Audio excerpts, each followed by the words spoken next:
Picture a machine the size of a palace. Now fill it with beeswax candles burning £30 a week, a French cook who throws copper pans at the walls, and 40 beds that must be aired, warmed, and curtained every single night. Add a cellar of port older than the king's madness, a locked room full of silver worth more than the village that polishes it, and a green baize door that divides one England from another so completely that the two halves can live a whole summer without ever truly seeing each other. That's an English country house in the summer of 1815, the most beautiful machine in Europe and one of the strangest, a place where a lady may play the harp in a drawing room lit like heaven, while 40 feet beneath her satin slippers a boy stands at a stone sink scouring the grease from the pan her dinner was cooked in, a place where you could watch a marriage being assembled over 6 weeks of dinners in the morning and hear, by candlelight that same evening, the news that broke the age in half. We're going back there tonight, not as guests. Guests only ever see half the house, and it's the smaller half. We're going below and above, through the green door and back again. One season, one pair of hands. Everything those hands carried, polished, served, and could not put down. So, I make these history stories, and honestly, I still can't decide whether anyone genuinely sleeps to them, or whether you're all just quiet, patient weirdos who want to know exactly how many cans of hot water a footman hauled up 52 back stairs before the gentry opened their eyes. Either way, you're welcome here. Subscribe if you feel like it. Get comfortable. One thing before we go through the door, because you know I'll always tell you which is which. The house I'm taking you to, Stanmere Park, and the family in it, are composites, built honestly out of a dozen real houses, real household books, real servants' memoirs of those years, the summer itself, the dates, the battle, the mail coaches dressed in laurel, the black-edged letters, the bells. All of that is real and happened exactly when I say it does. The eyes I'm lending you belong to no one in particular and to thousands of people exactly like him. Here we go.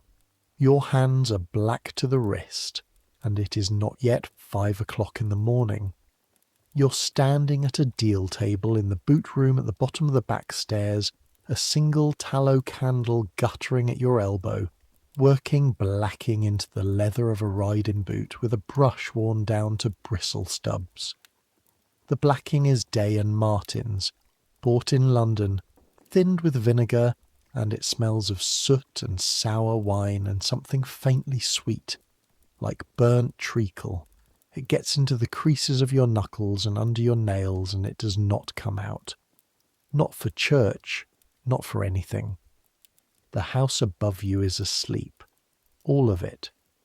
148 feet of brick and stone frontage, 9 windows wide, 3 stories of sleeping gentry and cold chimneys, and the only living sounds in the whole great carcass of the place are the kitchen boy raking yesterday's ash out of the range somewhere down the passage, the scratch of your brush, and the rooks starting up in the elms beyond the stable yard. And underneath the blacking and the tallow and the cold ash, there's the smell of the house itself, the smell you stopped noticing months ago and notice now only because this morning matters. Damp stone, yesterday's roast, beer from the servants' hall, lamp oil, the ghost of every fire lit in this building since before your grandfather was born. If the boots aren't done, dried and gleaming by 6, Mr. Grafton will look at them and then at you and say nothing, and the nothing will be worse than shouting. Because today is the 4th of May, 1815, and by this evening the house will not be asleep or quiet or empty ever again. Not for 4 months. Today the carriages start arriving. Today the house party begins. And if you get this summer wrong, you're finished. Welcome to Stanmere Park in the county of Hampshire in the last summer of the longest war anyone alive can remember.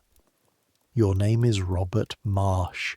You're 19 years old, 6 feet and half an inch in your stockings, and you were born less than a mile from where you're standing, in the village of Stanmere, where your father is the wheelwright and your mother buried 3 children before you and kept 4 after.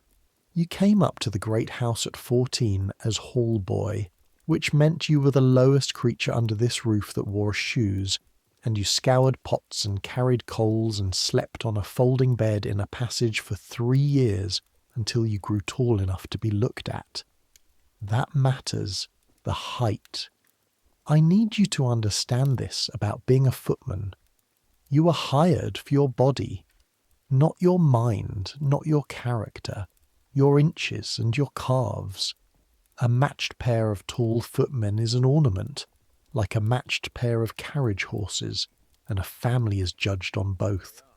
6 weeks ago, on Lady Day, the 25th of March, you were made second footman of Stanmere Park, put into livery and given £16 a year. £16? Hold that number. That's roughly 6 shillings a week, with your bed, your board, your beer, and 2 suits of livery found for you. The wax candles this house will burn in a single week of the party ahead cost more than you earn in a month. You're cheaper than the light. There's one more thing they gave you on Lady Day, along with the livery. A new name. Upstairs you're not Robert. Upstairs you are Thomas. Because at Stanmere the first footman is always Daniel, and the second footman is always Thomas. And her ladyship sees no reason to learn a new word every time a servant changes. There have been 3 Thomases before you. There will be Thomases after you. When a voice above stairs says Thomas, it doesn't mean you. It means the shape you fill. You mind it the first week. You don't let yourself mind anymore. That's the first thing this house teaches you. And it teaches it before it teaches you how to carry a tray. Be present and be not there. You set the finished boot beside its brother, and you take up the next pair, and along the passage the first bell of the day begins to ring. And when I say bell, I need you to understand what a bell is in this house, not a church bell, not a dinner gong. In the passage outside the servants' hall there's a board mounted high on the wall with 38 bells on coiled springs, 1 for every room that matters, each with its name painted beneath in fading black letters. Library, blue room, her ladyship's dressing room, state bed chamber. A wire runs from each bell through the walls of the house, through cavities and conduits you will never see, to a handle by a fireplace in a room you may never sit down in. When a hand upstairs pulls the handle, the bell down here jumps and swings and goes on nodding afterward, so that a footman running in late can still see which bell it was by which one is still trembling. The bell decides. That's the whole of it. The bell decides when you eat, when you run, when you sleep. 38 sprung bells, and not one of them can be rung from below. This first bell isn't on the board, though. It's the stable bell, rung at 5, and it means the machine is starting.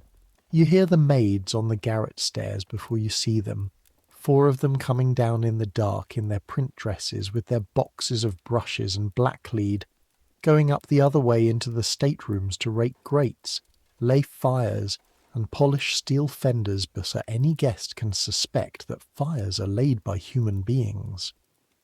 Ellen Combe goes past the boot-room door with a housemaid's box on her hip and gives you a nod, and you nod back. Remember Ellen, small, quick, sandy-haired, 20 years old, hands already cracked at the knuckles from blacklead and cold water. She has a brother named Will, 2 years older, who took the shilling at Winchester in 1811 rather than follow his father into the tannery. And Ellen can tell you his regiment the way other people say a psalm, the 52nd. The 52nd Regiment of Foot, Light Infantry, and this spring the 52nd is in Belgium, and Ellen has a letter from him folded inside her stays, because that is where you keep the thing you cannot afford to lose. Every servant in this house is carrying something like that this spring. You'll see why soon enough. By 5:30 you've done 9 pairs of boots and shoes, and started on the lamps, trimming wicks and wiping soot from glass chimneys, and the kitchen has come alive down the passage. Fire roaring in the range, the fierce smell of it rolling along the flagstones, Monsieur Anton the cook, already in a temper about the fish that has not yet come from Portsmouth. By 6 you're in the pump yard in your shirt sleeves, filling the first water cans of the day. The cans are copper, polished so bright they're used as mirrors, and each holds 3 gallons. 3 gallons of water is £25, and then there's the can itself. 2 cans make a load, 1 in each hand, £50 or more, and the back stairs from the basement to the bedroom floor is 52 steps, and you will climb it with loaded cans more times this summer than you will ever bother to count. Because hot water appears in a gentleman's room the way dawn appears. Nobody carries it. It's simply there. That's the trick of the whole house, if you want it in one sentence. Upstairs must never see the work. They must see the shine, the fire, the fruit on the epon, the coal scuttle always full, and never once the arm that did it. A guest wandering to the wrong corridor and meeting a housemaid with a slop pail is a small disaster for the housemaid. Some houses make the maids turn and face the wall until the gentry have passed. Stanmere is gentler. At Stanmere you are merely expected to vanish, silently, through the nearest door, as if the house had reabsorbed you. You are furniture that breathes. Try to sleep on that thought, actually. There are worse lullabies. A whole hidden nation moving through the walls of England, quiet as blood in a body. At 7, the servants' hall breakfast. Bread, butter, cold meat from yesterday's joint, and beer, at a scrubbed elm table 22 feet long, with benches down both sides and 1 chair with arms at the head for Mr. Grafton. You eat standing up half the time this morning because the hall is also where the extra trestles are being counted out, and Mrs. Reddish, the housekeeper, is moving through the room with her slate, and when Mrs. Reddish is counting, you do not sit in her eye line. Mrs. Reddish is perhaps 50, black-gowned, upright as a poker, and called Mrs. as all housekeepers are, though no Mr. Reddish has ever been produced or imagined. At her waist she carries a chatelaine of keys that announces her 3 rooms away, and among them, on its own steel ring, is 1 small bright key she's never parted from day or night, the still room key. Room. The still room is her kingdom within the kingdom. Shelves of distilled lavender water and rose water, dried herbs, syrups, plague old receipts copied in 3 generations of dead women's handwriting, and the medicine chest. No one enters it without her. A kitchen maid who borrowed that key, unasked, 4 years ago, was gone by nightfall. The key is not about lavender. The key is about the fact that in a house of 80 souls, somebody must be trusted absolutely, and it is her. Look at these things carefully as you pass them, by the way. The bright little key, the letter in Ellen's stays. You'll meet them again. And at the head of the table, standing now, tapping 1 finger once on the elm for silence, is Mr. Grafton.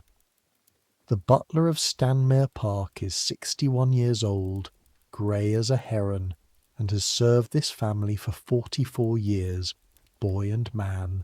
He has a soft, dry voice that has never once needed to be raised, and hands so steady he can fill a wine glass to a breath below the rim without looking at it.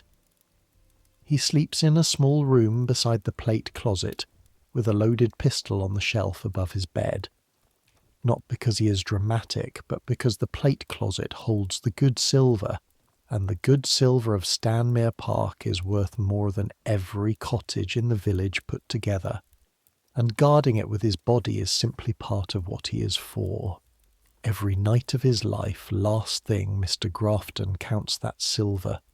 Every fork, every ladle, every one of the 104 dessert spoons, against a written inventory in a ledger bound in marbled boards. Some men end the day with prayers. Mr. Grafton ends it with a count, and if you ever want to know what he believes in, it's this: that a house is held up not by its stone but by its order, and that order is made of small correct things done every day by people nobody looks at. Today, Mr. Grafton says to the assembled hall into the quiet, the house fills. He lets it sit a moment. Some of you have never served a great party. You will be tired by Whitsun and worn by August. You will be spoken to as though you cannot hear, and in front of you as though you are not there. You will hear things at table it is not your business to repeat, and you will not repeat them. His eyes move down the benches, and for a heartbeat they rest on you. A servant of this house is present, and is not there. Learn to be both, and this summer will make you. Fail, and it will finish you. He straightens his cuffs. The first carriages are expected by 4 o'clock. Full livery from 3. Marsh, you will powder.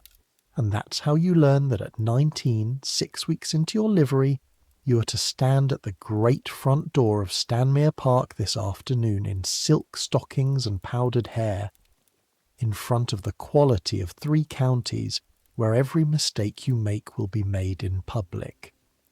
You go back to the lamps. Your hands, you notice, are not quite steady. By morning, the boy who blacked those boots in the dark will seem like someone you used to know. Powdering is its own small ordeal, and since you'll wear it all summer, you may as well feel it once properly. After the servants' dinner at midday, you go up to the footman's garret, strip to your shirt, and Daniel shows you again how it's done. Pomatum first. A stiff-scented grease work through your hair until it stands to the comb, and then the powder itself, dredged on over a cloth held to your face, flour fine, catching in your eyebrows, your ears, the wet corner of your mouth. It smells of orris root and tallow, and by evening it will have mixed with your sweat into a fine paste at your temples, and by tomorrow your scalp will itch as though ants are keeping house in it, and you will not be able to scratch, because scratching raises a small white storm. Here's a strange true thing to fall asleep on. The government makes money off your itching head. Since 1795 there has been a tax on hair powder, a guinea a year for the licence, paid by his lordship for every powdered head he keeps. The fashion for powder died among the gentry themselves, partly because of that tax, and so by 1815 nearly the only powdered heads left in England are footmen and coachmen, servants wearing, like a uniform, the fashion their masters abandoned 20 years ago. You are dressed deliberately as the past, a walking monument to how things used to be, holding a tray. Daniel Fruin, first footman, is 4 years older than you, London-trained, black-haired, and vain in the way a craftsman is vain about his tools, which in his case are his own legs. He is also, and you know this though the family doesn't, the most quietly ambitious man in the house. Daniel does not intend to die a footman. He is teaching himself a valet's work at every chance. The folding of cravats, the care of razors, the mysteries of boot tops, because a valet is a made man, a gentleman's gentleman, out of livery, out of powder, wages doubled and dignity trebled. Stand still, he says now, dredging your head like a joint of veal. You're about to learn the great secret of service, young Thomas, which is that there isn't one. He works powder in with his fingertips, businesslike. There's only the same 10 small things done right, 10,000 times, until they'd rather lose the pier glass than lose you. That and this. He turns you by the shoulder to face him, and his voice drops out of its joking register. Whatever you hear at that table, your face is a plate. Not a mirror, a plate. Empty and clean. They must be able to say anything in front of you. The day they can't, you're no use. And no use is the door. A plate, not a mirror. Hold on to that one too. Before this summer is over, keeping your face a plate will be the hardest work you have ever done in your life. At 3 you dress. The Stanmere livery is dark blue, turned up with buff silver laced, the buttons stamped with the crest, a plush of breeches, white silk stockings, buckled shoes. Over your shoulder goes the braided knot that marks the house. The stockings are the terror of your existence, a splash of mud, a smut of coal, and the whole leg must be changed. And stockings are charged against your wages if you ruin them faster than the allowance. You dress like a lord and are fined like a laundry maid. Nobody below stairs finds this remarkable. And at 4 o'clock, with the gravel raked into ripples like a tide-washed shore, and the double doors standing open, and Mr. Grafton motionless at the top of the steps like a figure carved over a church porch, the first carriage comes up the avenue. I want you to see the arrivals properly, because nobody who hasn't stood on these steps can imagine the sheer tonnage of a Regency house party. A travelling chariot and 4 comes first, postilion-ridden, dust-grey from the road, and behind it a second coach entirely for servants and luggage.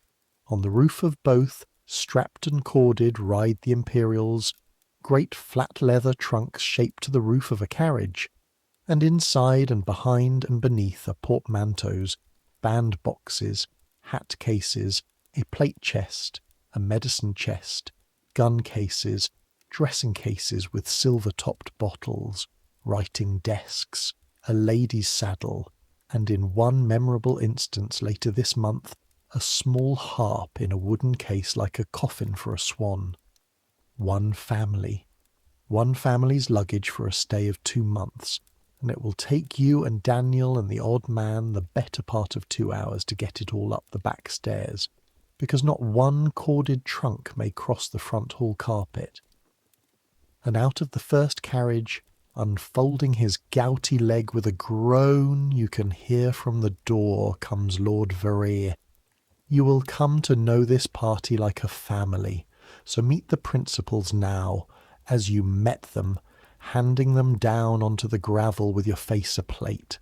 Lord Very, 68, ancient friend of his lordship, a baron of the old cut, snuff-stained, deaf on the left side, kind in a roaring, careless way, famous below stairs within a week for tipping sixpences he can't afford, and for the young wife he buried 30 years ago and never replaced.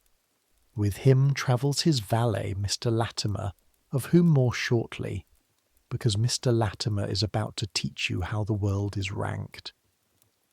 Then the Dowager Lady Orme, her ladyship's aunt, small and upholstered and entirely spherical below the waist, with a lapdog named Frisk that bites footmen, only footmen, with unerring class-feeling. Then Sir George and Lady Chown, with their 2 unmarried daughters, of whom the party will say all summer that the elder plays beautifully and the younger means well. Then, on the second day, riding his own horse ahead of his baggage like a man who cannot sit still in a carriage, Mr. Purslow. Mark Mr. Purslow.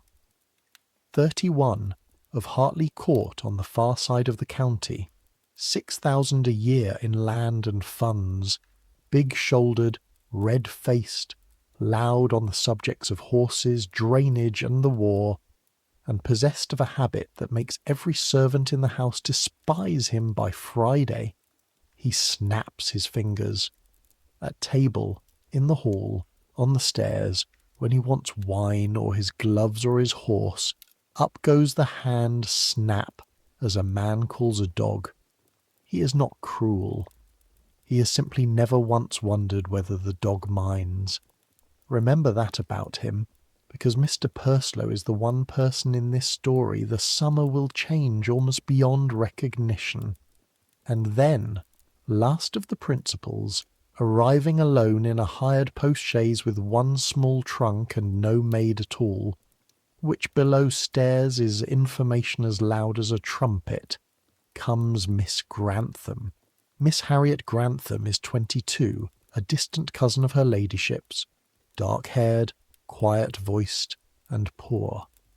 Not picturesque poor, actually poor, an orphan with £60 a year of her own, no estate behind her, and exactly one close living relation in the world, a brother, Edward, 2 years younger, an ensign in a regiment of foot that is, this month of May 1815, encamped with Wellington's gathering army in Belgium.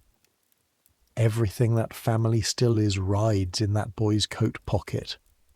Her ladyship has brought Miss Grantham to Stanmere for the summer out of kindness, and out of something below stairs understands within 24 hours and names at supper without cruelty, because it is simply how the world works. Her ladyship means to make the match between Miss Grantham and Mr. Purslow, and this house party is the loom it will be woven on. Because that, and understand this now, is what a house party is for. The riding, the music, the cards, the shooting when September comes, all of it is real, and all of it is pretext.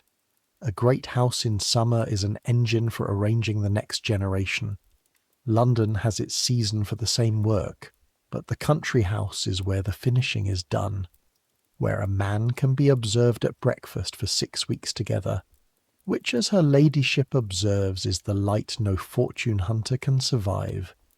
Every seating plan her ladyship draws up, and she draws one every afternoon at her writing table, its small paper slips shuffled like a hand of cards, is a move in the long game. You know, because you see the plans when you lay the covers, Purslow beside Grantham, Grantham beside Purslow.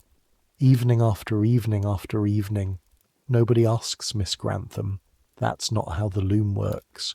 You watch her at that first dinner, seated at Mr. Purslow's left while he talks across her about the drainage of water meadows, and her face is perfectly attentive and perfectly pleasant, and you recognise the expression precisely because you are wearing it yourself. She's being present and not there. Upstairs and downstairs are further apart than Hampshire and the moon, and yet here are the two of you, either side of the Epurna doing the identical work. The house settles that first week into the rhythm it will keep all summer, and the rhythm goes like this. The maids are up at 5, the fire's laid, the room's done before 10. The ladies wake to trays carried up, chocolate or tea, bread and butter cut thin, the tray edged in a lace cloth, and they do not appear before 11. The gentlemen breakfast downstairs at 10, a loud, comfortable meal of cold pies, eggs, ham, ale, and newspapers, and then scatter to ride, to fish the lake for carp, to the billiard room, to Lord Very's interminable stories. The ladies walk the shrubbery, sketch, practice, write letters. At 3, there may be a driving out, or archery on the west lawn, where Miss Grantham, it turns out, shoots better than any man in the party, and is wise enough to lose narrowly. And then, at 5:30, the dressing bell. The dressing bell is the hinge of the whole day. From that stroke the house turns over like a great ship coming about. Every guest goes up to dress. Every can of hot water in the basement goes up the 52 steps on your arms and Daniel's. Ellen and the housemaids run the corridors with pressed linen. Mr. Latimer shaves Lord Very by the window light, and in the kitchen Monsieur Anton enters the final hour of his daily battle, from which he emerges nightly like a man from a burning building, triumphant and swearing. At 6:30, dinner. And dinner is the full ceremony, every single night. Whether it is 8 at table or 30, the procession in by strict precedence, rank on a lady's arm deciding who walks through the door before whom, Lord Very leading in the dowager, plain misters bringing up the rear, an order as fixed as the planets and read as fluently by everyone above stairs as you read the bellboard. 2 full courses in the old style, the cloth laid with a dozen dishes at once, soups and fish giving way to roasts and removes. Then the cloth drawn, dessert and wine set on the polished mahogany, 30 feet of it, candlelight doubling itself in the wood. You stand through all of it, behind the chairs, in powder, hands gloved, changing plates from the left, pouring from the right, 2 hours and more on a stretch, feet screaming quietly in buckled shoes, face a plate. Then the ladies withdraw, and the gentlemen sit to their port, and the talk goes places it does not go while the ladies are in the room, and you stand at the sideboard and hear all of it. Then tea in the drawing-room and cards, whist for the elders and lottery tickets for the young and the elder Miss Chown at the pianoforte, and her ladyship's seating plan doing its quiet work on a sofa built for 2. And at 11, the last ritual, the bedroom candles, ranked on a table at the stair-foot, each lit and handed as the party goes up, small flames scattering along the dark landings like a procession of monks. You hand the candles. You're the last face they see before sleep, and none of them see it. Then you help Mr. Grafton lock the doors and carry the plate basket down and stand by while he counts the silver against the marbled ledger, 104 dessert spoons, and enters the count and says every night the same, "Good night, Marsh. 4:30 comes early." It does. It comes earlier every week. You do this every day all summer, and you'd think, standing in that dining room hour after hour while the same voices say the same things about horses and Bonaparte and the scandalous price of wheat, that nothing in the world could be duller than other people's dinners. You would be wrong, because everything that is going to happen this summer happens at that table, and you're going to be standing 3 feet from all of it. But before we go any further above stairs, come down for a minute. Come through the door. The green baize door stands at the end of the main corridor where the polished boards give way to stone flags, and it is the strangest object in the house, because it is a border between countries disguised as a piece of joinery. On the family's side it is covered in green baize cloth, studded with brass nails, and it swings on double hinges without a sound both ways, so that a servant with full hands can pass through it like a ghost. The baize is not decoration. It is muffling. It exists to swallow sound, so that the clatter of the basement, the shouting of the kitchen, the whole roaring engine room of the house cannot leak into the drawing room, and so that the drawing room need never know the engine room is there. The green door swings both ways. Remember that too. It is the only thing in this house that does. On your side of it lives a second society, and I mean that exactly. Not a workforce. A society with its own ranks, its own etiquette, its own aristocracy, and its own precedents every bit as rigid as the procession into dinner upstairs, and considerably more fiercely enforced. At the top, the upper servants, who below stairs are called, without any irony at all, the upper 10, Mr. Grafton, Mrs. Reddish, Monsieur Anton, her ladyship's own woman, and the visiting valets and ladies' maids of the guests. They take their pudding and cheese apart from the rest, in the housekeeper's room, which junior servants everywhere have nicknamed Pug's parlour, and woe betide the hall boy who says it where Mrs. Reddish can hear. Below them, the underservants, footmen and housemaids and kitchen staff and stable men, at the long table in the servants' hall seated, and this is true in order of rank, with your place on the bench as fixed as Lord Very's place at the mahogany. And here is the custom I promised you, the one nobody upstairs ever quite believes when they hear of it. When the guests' servants came into the hall that first evening, Mr. Grafton seated them by the precedence not of their own service but of their masters, and they are called below stairs by their masters' names. Mr. Latimer, valet to Lord Very, is seated at Mrs. Reddish's right hand, above every Stanmere servant except Mr. Grafton himself, and for the length of this party he is addressed at that table in perfect seriousness as Lord Very. The Chowne's coachman is Sir George.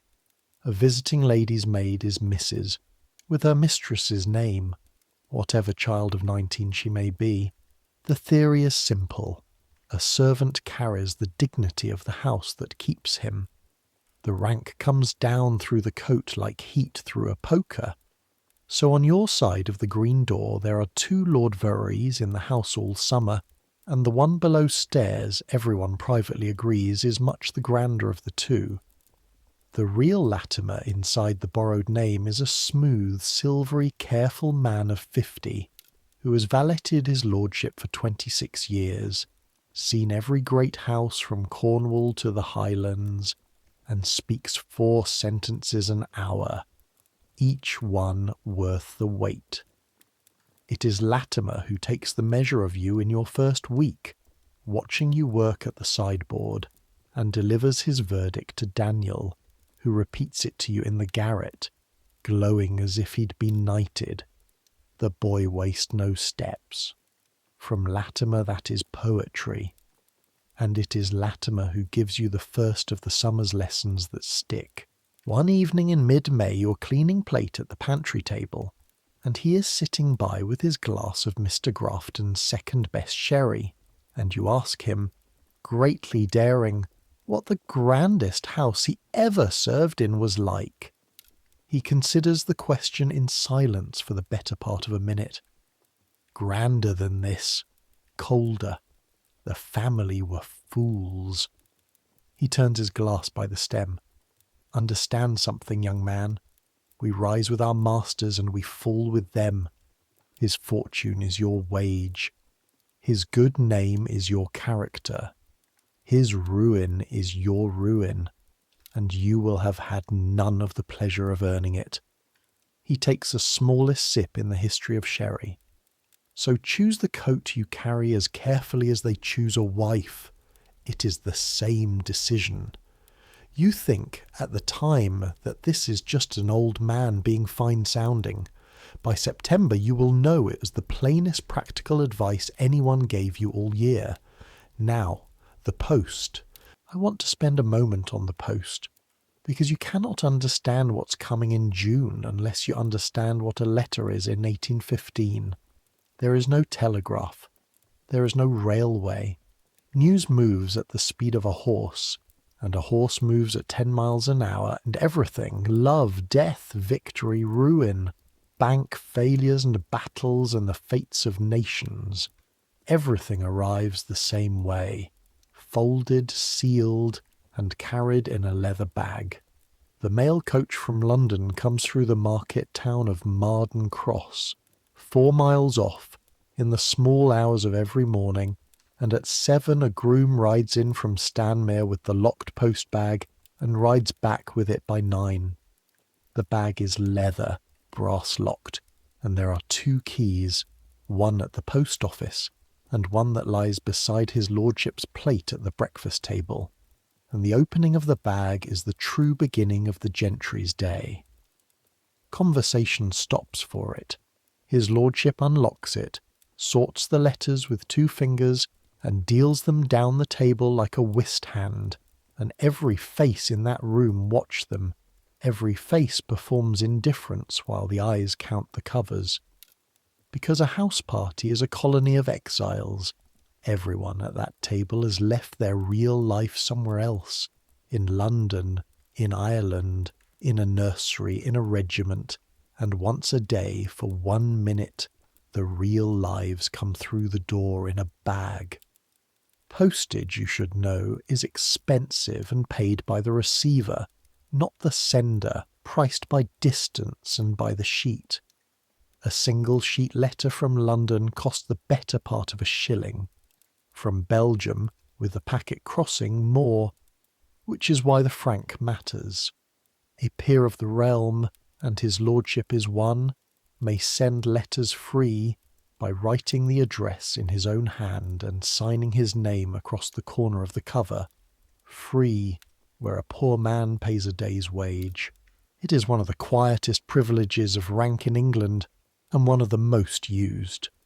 So every afternoon there sits on the hall table a silver salver of the party's outgoing letters, waiting for his lordship to come and frank them before the groom rides to meet the evening mail, and every afternoon the pile is there, white rectangles squared up by your own hand, because squaring that pile is the second footman's work. You come to know the handwriting on that salver the way a shepherd knows faces of sheep. And you notice, because you cannot help noticing, that the most faithful correspondent in the house, the one whose letter is on the salver every single posting day without fail, is Miss Grantham. Always 1 sheet, crossed, written twice over at right angles to itself to cheat the postage into carrying double, though his lordship's franc makes it free. The habit of economy runs deeper than the relief of it. Always the same direction in her small upright hand, ensign E. Grantham, with his regiment of foot, with the army, Brussels, every posting day, all through May and into June, and nearly every week one comes back. A cheap single sheet, sea-creased, soldier's ink gone brown, and on the mornings one is dealt to her place at breakfast, you can watch her hand come out and rest flat on it. Just rest there, a few seconds before she puts it away unopened to be read alone. £60 a year, and 1 brother. Square the pile neatly, Marsh. It's only letters. It's the 2nd week of May when the riding habit gets its tear. The party is out on a fine blowing morning, 7 horses along the top of the down and through the hunting gate into the beech woods, and at the gate Miss Grantham's horse, borrowed from her ladyship's stable, shies at nothing the way borrowed horses do, and the iron gate hook catches her habit at the shoulder and rips the seam open along 4 inches, cloth and lining both. A nothing, except that below stairs you learn what it is, because Ellen is the one sent up to mend it, Miss Grantham having no maid of her own, and Ellen comes down to supper that night quieter than usual and sits turning her cup. It's her only one, Ellen says. The habit. Dark blue cloth. Good once. London made, and it's been let out at the hem and turned at the cuffs already. Older than my service, that habit. And she sat there in her shift mending the lining herself alongside me, quick as any needlewoman in this house. And when I said, "Leave it, miss, it's my work," she said. And Ellen gets the lady's voice exactly, gentle and level. It must last, you see, so we'd better do it properly between us. The hall is quiet for a moment. Every person at that table owns one good thing that must last. Every person at the table has sat mending it by rushlight. "A quality that can sew," says the cook's first maid at last, wondering, and that is Miss Grantham's character, settled below stairs for the rest of the summer. A verdict upstairs will take another month to reach. She is one of the good ones, and she is 1 bad month from being one of us. And both of those facts are visible to everyone in the servants' hall, and to nobody at the mahogany, except, perhaps, slowly, one loud red-faced man with 6,000 a year, who has begun, you notice at dinner, to ask her questions and then, extraordinary development, wait while she answers them. The mend, when Ellen and Miss Grantham are done, is invisible unless you know. A hairline of stitches along the left shoulder seam, blue on blue. You will see that shoulder seam again before this story is over, and when you do, it will be the saddest thing in Hampshire. Leave it there for now, shining on its peg. May folds on. The lilac goes over, the May blossom loads the hedges, the hay-grass rises in the park until the deer wade in it to the knee.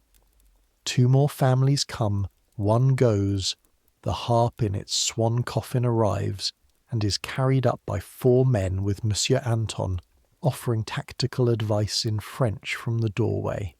Frisk the lapdog bites you twice at the ankle, with the satisfied air of a rent collector. You drop nothing. You're late nowhere. Your feet stop bleeding in the 3rd week as the shoes finally break, and standing through dinner becomes something your body simply does, the way a wall stands, while your mind steps quietly out of it. And through all of it, under all of it, one subject runs beneath the summer like water heard through a floor. The war. Because here is the thing history books flatten and this house lived. That whole radiant season, the strawberries, the archery, the matchmaking, all of it happened inside a held breath.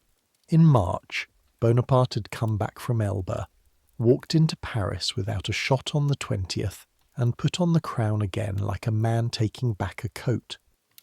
The armies of Europe were gathering. Wellington was in Brussels assembling a patchwork force of British and Dutch and Germans. The Prussians were massing beside him, and every soul at that table and below it knew that somewhere in the young summer a battle was coming such as the world had rarely seen, and that a measurable share of everyone England loved would be inside it. The newspapers come with a post-bag, a day old from London, and after his lordship has done with them at breakfast they go to the library table, and the gentlemen read them aloud at each other all morning. Embarkations, reviews, the price of the funds, the debates. The papers this spring have learned a new register, gay and grim in the same column. An account of a ball in Brussels above an account of artillery going up the road to the frontier. Everyone is at balls in Brussels. Half of fashionable London has followed the army out, wives and sisters and sightseers, dancing at the edge of the volcano and writing home that the Duke gives a dinner on Thursday. And at the foot of every one of those columns, unwritten, stands the same sentence, and everyone reads it. Soon. His lordship holds one opinion, delivered weekly over the port.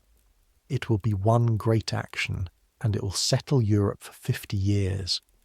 Lord Veray, who lost his only nephew at Corunna in 1809 and has never once said so at table, that came to you through Latimer, holds another, which he delivers to his wine-glass quietly, one June evening when the young people have gone through to the music. One great action. Yes, and a list in the Gazette as long as a church door, and no man at this table will be on it. Nobody answers him.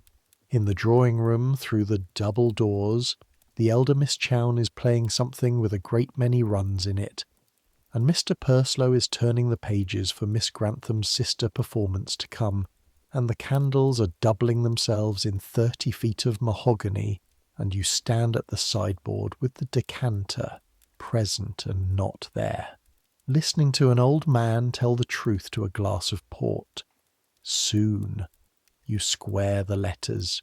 You count the spoons with Mr. Grafton. The bell decides, and the bells keep ringing, and the pile on the salver keeps growing, one sheet crossed every posting day, Ensign E. Grantham with the Army, Brussels. The house is so beautiful that summer. That's what nobody tells you about the last days before great grief arrives. They are not ominous. They are lovely. The machine runs sweet, the weather holds, the mown hay comes up the park in wains with children riding the load, and every night the candles go up the dark stairs like a little procession of stars, and the house lies down happy. Hold that. The house lies down happy. It has 6 weeks left. Let me give you 1 whole day of it, close up before the weather turns. 1 ordinary Tuesday in the first week of June, because 100 years from now people will pay money to walk through this house on a rope line, and they will never once be shown a Tuesday. 4:30, the garret under the leads, already light. You and Daniel wake in the same room. 2 narrow beds, 1 washstand, a print of a racehorse Daniel cut from a sporting paper nailed over the mantel there isn't. Cold water, yesterday's powder brushed out of your hair over a cloth, and down the 52 steps in stockinged feet with your shoes in your hand, because the house must not hear you. The house must never see the work, and it must never hear it either. Ellen and the maids are already on the state floor, and the sound of a housemaid at a grate 2 rooms away is the sound of a mouse in a wainscot, a small dry scratching, though what she is doing is heavy filthy labour on her knees, cinders and blacklead and hearthstone 6 grates before 6 o'clock. Boots, lamps, water. The pump handle's particular squeal on the first stroke, the copper cans warming your knuckles as you fill them from the boiler. Up the back stairs, 2 cans, 50 pounds and more, set down soft as snow outside each door with the shoes you took away last night, now blacked. 14 doors this morning. Behind one you hear Lord Very coughing his first pipe of the day into life. Behind another nothing, gentry sleep deep and defended. You are the tide, and you go out again. 7. The servants' hall breakfast, and this morning there's a quarrel to enjoy, conducted in whispers because Pug's parlour is next door. The Chowne's coachman, Sir George, below stairs, has said once too often how they do things in Berkshire, and the Stanmere grooms have replied with the sugar bowl. Mr. Grafton enters. The sugar bowl becomes stationary. Nothing has occurred. That is also how a house is held up. 10. The gentleman's breakfast, and you're at the sideboard. And I want you to stand here a minute and just listen, because a breakfast table where you have furniture is the best listening post in England. Sir George eats a pigeon pie and reads out the funds. His lordship deals the post bag. Mr. Purslow, who's been out on his big bay since 7, comes in glowing and lays into the ham and says across the table, to nobody, that he saw Miss Grantham and the younger Miss Chowne walking to the village with baskets in this dew, and that somebody ought to tell Miss Grantham the cottagers will only sell the tea she gives them. And then he frowns at his own plate, as if the remark has surprised him, as if he has caught himself watching a thing he did not know he watched. Her ladyship at the table's foot does not look up from her letter. Her ladyship never looks up. But you square the letters, and you lay the covers, and you know that this very afternoon the little paper slips will be shuffled again at her writing table. And tonight, for the 19th consecutive dinner, it will be Purslow beside Grantham, and her ladyship's campaign, patient as drainage, runs on. You hear the wager too, because footmen hear everything. The gentlemen have a book running discreetly the way gentlemen always do. Sir George has laid Lord Very 5 guineas that there will be an understanding between that pair by the last day of August. 5 guineas. You carry their coffee and think. 5 guineas is 4 months of your wages, staked on 2 people's lives the way you'd stake it on rain before Sunday. And below stairs that same evening, the same wager runs down the long table, at more honest odds and lower stakes, a shilling here, a sixpence there. Ellen holding the money in a twist of paper, because the servants' hall watches the same play from better seats. That's a house party. 1 courtship, 2 audiences, and the whole building leaning in. Noon to 3, errands, plate, the endless silver. Let me do the arithmetic of your existence while your hands rub whiting into a wine cooler, because this is the part you should carry to sleep. You earn £16 a year. The house, in party season, burns through £30 weight of wax candles a week, at half a crown the pound, near £4 sterling of light, a quarter of your yearly wage every 7 days, going up in flames so that nobody need sit near a smell of tallow. The pineapples ripening in the succession house against her ladyship's August dinner have cost, by the gardener's own bitter account, £1 apiece to grow. 1 turtle, sent alive from Portsmouth in a barrel for the dinner his lordship gave the county in May, cost £8, half your year, and you carried it down to the cellar yourself. £40 of doomed antiquity paddling slowly in the dark, and stood looking at it a long minute, man and turtle, both of you in service. And yet, and write this down as the strangest true thing in the whole ledger, the house needs you more than it needs the turtle. London this season is full of great new money, nabobs and contractors, who can buy the turtle and the pineapple and the wax by the hundredweight, and cannot for any money buy what Stanmere has. Service that runs to the minute without a voice ever raised. The machine you are a working part of. Skill is the only thing in England the new men cannot order from a warehouse. Mr. Grafton says it another way, of course. Anyone may own a clock marsh. Keeping it wound is character. 5:30, the dressing bell, and the great ship comes about, and up go the cans again. 6:30, dinner. Stand behind the chairs tonight and let me show you what serving it actually is, because you will never see it on a rope line either. 22 covers. The first course is on the table when the party processes in. A dozen dishes at once, white soup at the top, and a brace of carp at the bottom, made dishes down the sides, everything under covers, and the removes to come. Your station is the lower half of the table and the sideboard. For the next 2 hours you will lift covers at the exact moment Daniel lifts his, mirror-timed, because ragged covers are slovenly. You will change 22 plates between courses in under 4 minutes. From the left, silent. You will pour at the right shoulder, hock or claret as asked, and remember without asking which gentleman drinks his wine with water, and which lady only pretends to drink at all. You will serve, at the French cook's furious insistence, his fricandeau before his cutlets always.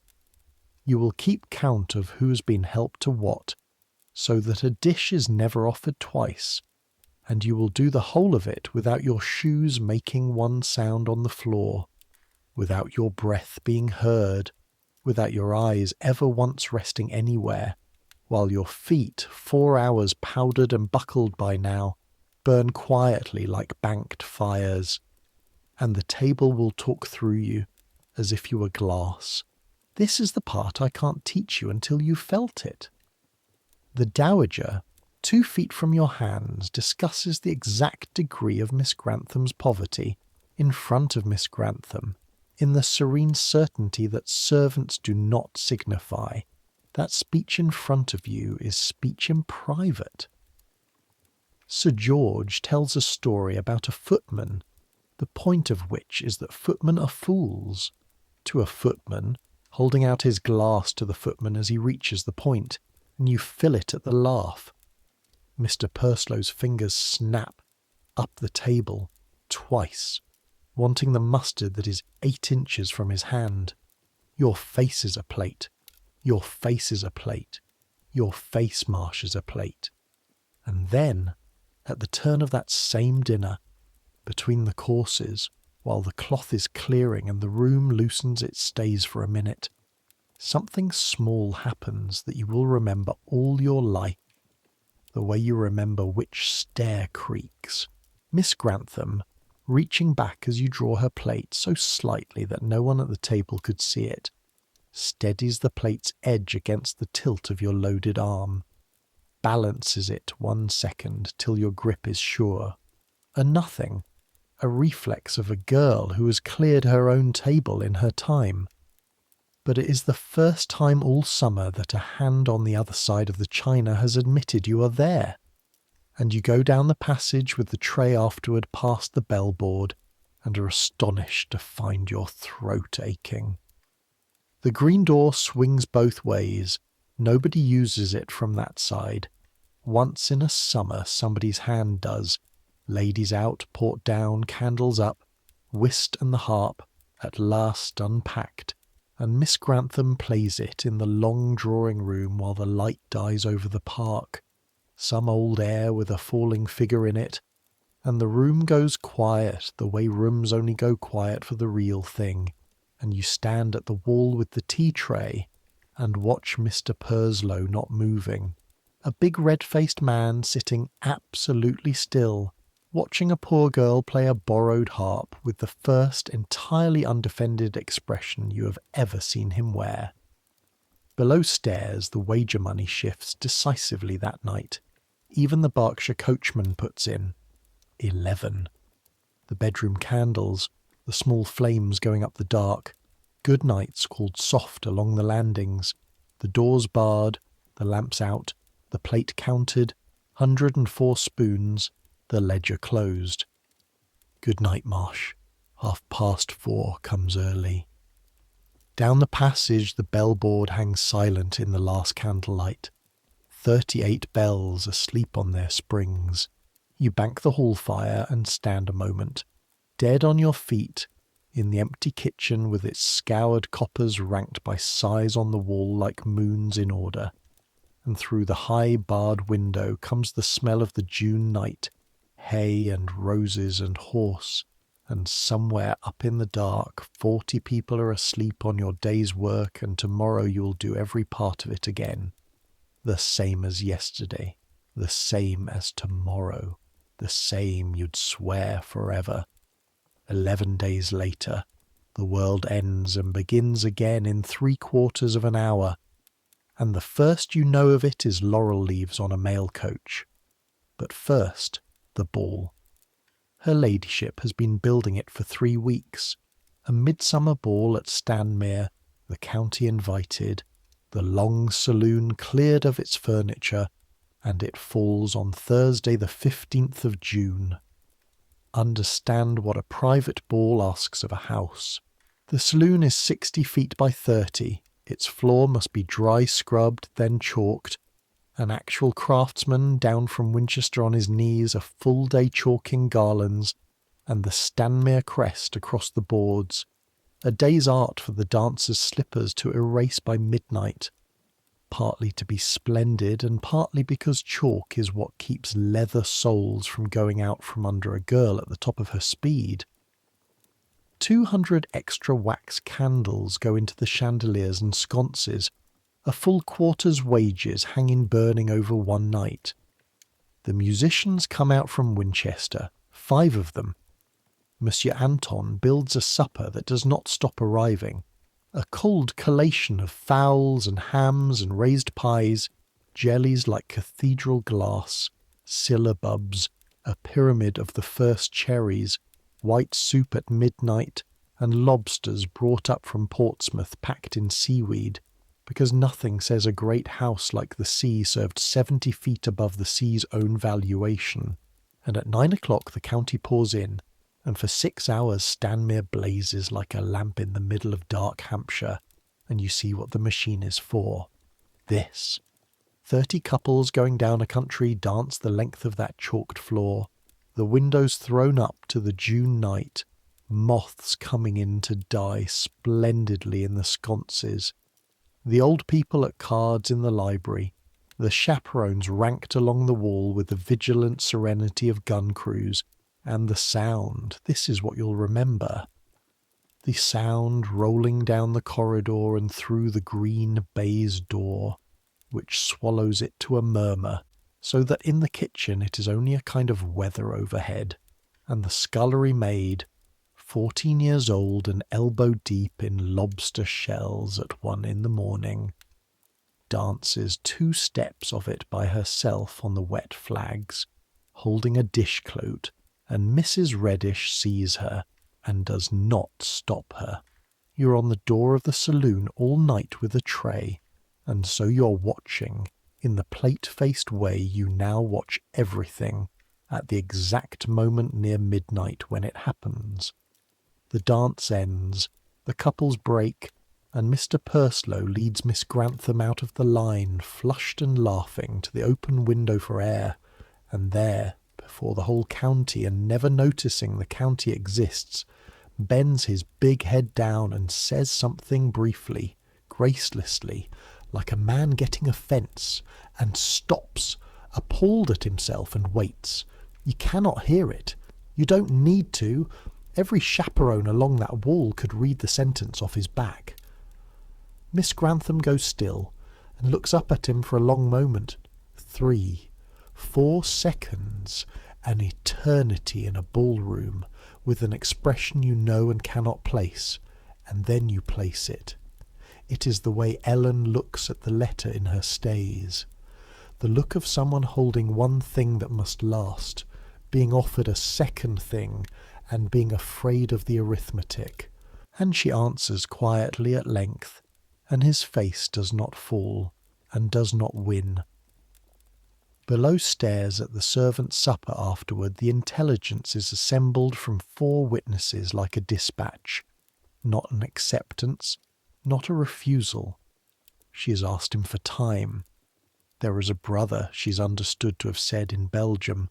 Her family is 1 boy in a red coat standing in a field very far away, and until the summer's business there is decided, her heart declines to transact any business of its own. Time, sir, ask me again when it is over. Sir George, in the library, quietly reckons his 5 guineas as good as banked. August, he tells Lord Very, will do it comfortably. The last carriage goes at 3. The candles are drowned, the doors barred. You're in your bed under the leads at 4 and up again at 6, and nobody in that house minds, because the ball was a triumph, and everyone is still half dancing. It takes 2 days to put the saloon back, to sweep the dead moths from the sconces, to carry the hired glass back down, and it is in that great clearing up on the Saturday that the summer's one small domestic mystery begins. At the night count, Mr. Grafton's ledger and Mr. Grafton's table disagree. 103 dessert spoons. He counts again. 103. A crested dessert spoon of the good silver, out of a house that has just had 200 strangers' servants and 5 musicians through it, is missing. Understand what this means to a butler of 44 years. Not the value of the spoon, though it would pay a housemaid's quarter. The breach. He does not accuse. He is too old a hand and too just a man. Hired glass men are searched politely as a matter of form and found empty as a matter of course. But the ledger now carries, in his small exact hand, a discrepancy. The first in 11 years, and every night for the rest of this story you will stand beside him while he counts 103 spoons and enters 103 spoons, and his face while he writes. The 3 is the face of a priest with 1 doubt. Keep that spoon in your mind's pocket. It is not done with you. And now come the strange days, and I will walk you through them almost hour by hour, because this week, the 3rd week of June 1815, is one of the great weeks of the world, and this is what it felt like from below stairs of a house in Hampshire, like nothing, like haymaking weather with something wrong in it. You do not yet know, none of you, that on the very night of her ladyship's ball, the 15th of June, across the Channel in Brussels, the Duchess of Richmond gave a ball of her own, the most famous ball in European history, and that the officers were called from that dance floor to their regiments before dawn, because Bonaparte had crossed the frontier like a thunderclap, and that some of them fought 2 days later in their dancing pumps. 2 ballrooms, 1 night, 1 chalked floor swept up by housemaids, 1 swept by history. The house party dances on its side of the sea, and the world has already turned over on the other, and the news of the turning is still folded flat in a dispatch case, travelling toward this quiet county at the speed of a horse in a packet boat. Friday the 16th, at Quatre Bras and at Ligny, though Hampshire will not hear the names for a week. The armies collide, and the Duke of Brunswick, whom London danced with last summer, is killed toward evening. At Stammer it rains before dawn and clears, and the party drives out to see a prospect, and Monsieur Anton makes a duck pie. Sunday the 18th of June, Waterloo. From late morning to darkness, within a space of ground scarcely 2 miles by 1, the age settles its account, and perhaps 45,000 men and 10,000 horses are killed or broken between breakfast and supper. At Stanmere it is a soft grey Sunday. The household walks to St. Peter's down the Lime Avenue. The rector preaches on patience. Miss Grantham's voice in the psalm is perfectly steady, and her letter on Tuesday's salver is perfectly regular. 1 sheet, crossed, Brussels. You black 16 pairs of boots and shoes. Nothing whatever happens. The guns at Waterloo were heard across the Channel in Kent that afternoon. People swore to it all their lives. A low grumble in the sea wind like furniture moved in far room. Hampshire is too far west. The house hears rooks and church bells, and lies down happy one more time, the last time, at the old world's rate. Wednesday the 21st. London, though you don't know it yet, is going out of its mind. Rumours have run the town for 2 days, of tremendous fighting, of Brussels lost, of Brussels saved.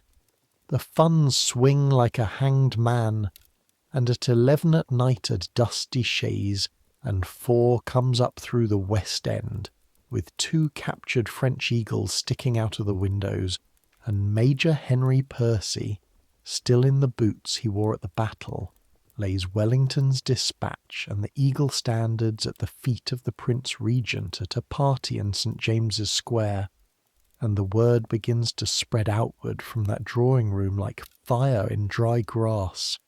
A victory, a total, annihilating, unspeakably expensive victory.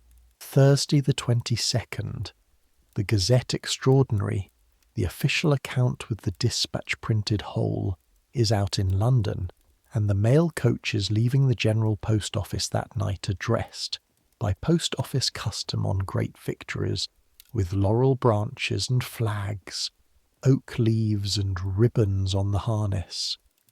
The guards in their scarlet firing their blunderbusses joyously into the summer dark at every turnpike.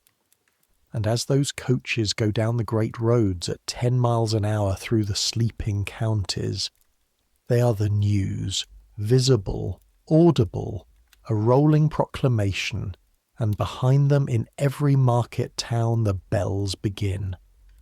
And so, Friday the 23rd of June, 1815, the day itself, it begins for you like every day, 4:30, boots, lamps, cans, and the first oddity is only this. The groom back from Marden Cross at 9, with the post bag, says the London mail came through the town 2 hours late this morning, all over laurel like a maypole, guard roaring something from the box, and half the town in the street after it, and the bells of Marden Church going like a wedding, and nobody could tell him rightly what it was except a battle, a great battle won somewhere in the Low Countries. No papers in the bag. The papers, this one morning of the year, sold out on the road. You're in the breakfast room when the groom's account is repeated to the gentleman, and I want you to keep your eyes on the table. His lordship stands up without a word and orders his horse. Sir George is already on his feet. A battle won. Won is a wide word.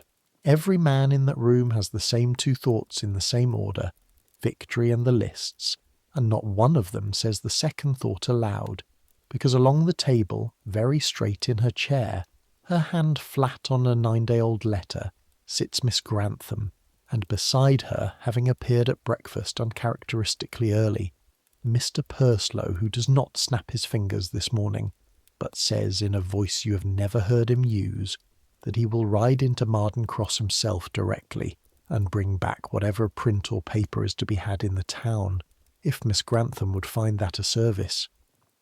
She says, "Thank you, yes." 2 words.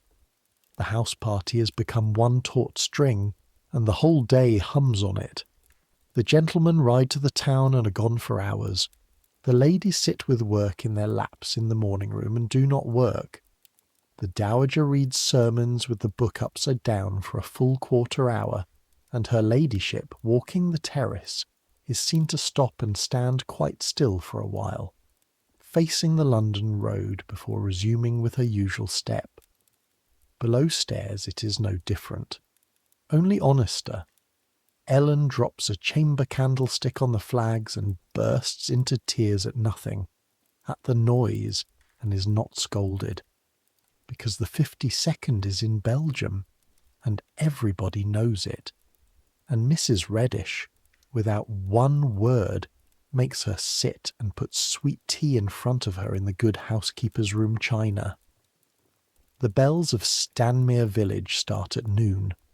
The ringers pull in for victory as the word spreads up the lanes, and go on all afternoon, joyful and horrible, because bells cannot say both things.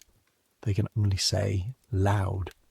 And the strange, dislocated truth of that whole day is this: it is a triumph. It is the greatest news of the age. Bonaparte is beaten. The war that has eaten Europe since before you were born is, at a stroke, over, and it would be a lie to tell you the house was solemn. The kitchen boy runs whooping round the pump yard. His lordship sends word down that the servants' hall shall drink the Duke's health in October ale tonight. Lord Veray claps Sir George on the shoulder on the steps, twice, hard, wet-eyed, roaring that they've done it. By God, they've done it. Joy, real joy, everywhere, and underneath it, in every third heart in that building, a cold, quiet counting-house voice saying, "Won at what price, and paid by whom, and the lists are not yet come. The gentlemen return at 5. Mr. Purslow rides up the avenue at a gallop you can hear from the plate pantry, and he has it. A single copy of the Gazette Extraordinary, bought off the Winchester coach for a shilling, dated London, June the 22nd, limp and grey with hand-carrying the whole dispatch, Wellington's own account. His lordship takes it into the library with the gentlemen, and the doors are shut for half an hour, and when they come out for the dressing bell their faces have all aged and lightened at once, which you would not have thought faces could do. You hear his lordship say one sentence to her ladyship in the hall, low, before dinner, not knowing or not minding that his footman is at the sconces with the taper. It is a victory, my dear, a complete one. But he writes that the losses are immense. Immense was his word. The lists will be terrible. The dressing bell rings. The house dresses for dinner exactly as it has dressed for dinner every night this summer, because that is what a house is for, to go on. And at 6:30, On the evening of the 23rd of June 1815, the party of Stanmere Park processes into the dining room by strict precedence. 22 covers, white soup at the top, and the great scene of your life, the one you will tell by firelight for 50 years, begins with you standing at the sideboard in powder, lifting the cover off a dish of stewed carp in exact time with Daniel. Your face a perfect plate. The Gazette lies beside his lordship's place through the first course, folded like a guest who has not yet spoken. Nobody speaks of it, and everything spoken is about it. The talk is the strangest music you will ever hear, and you have the best seat in the house, the standing one. It has been agreed wordlessly over sherry, in the way such things are agreed, that the dispatch will be read aloud after dinner, to the whole company at once, ladies included, and that dinner itself will be dinner. So Lord Very tells the story of the Coldstream Sergeant at Talavera, which everyone has heard, and everyone laughs. Sir George discusses with genuine interest the carp. The Dowager wonders whether Brussels lace will now come down in price.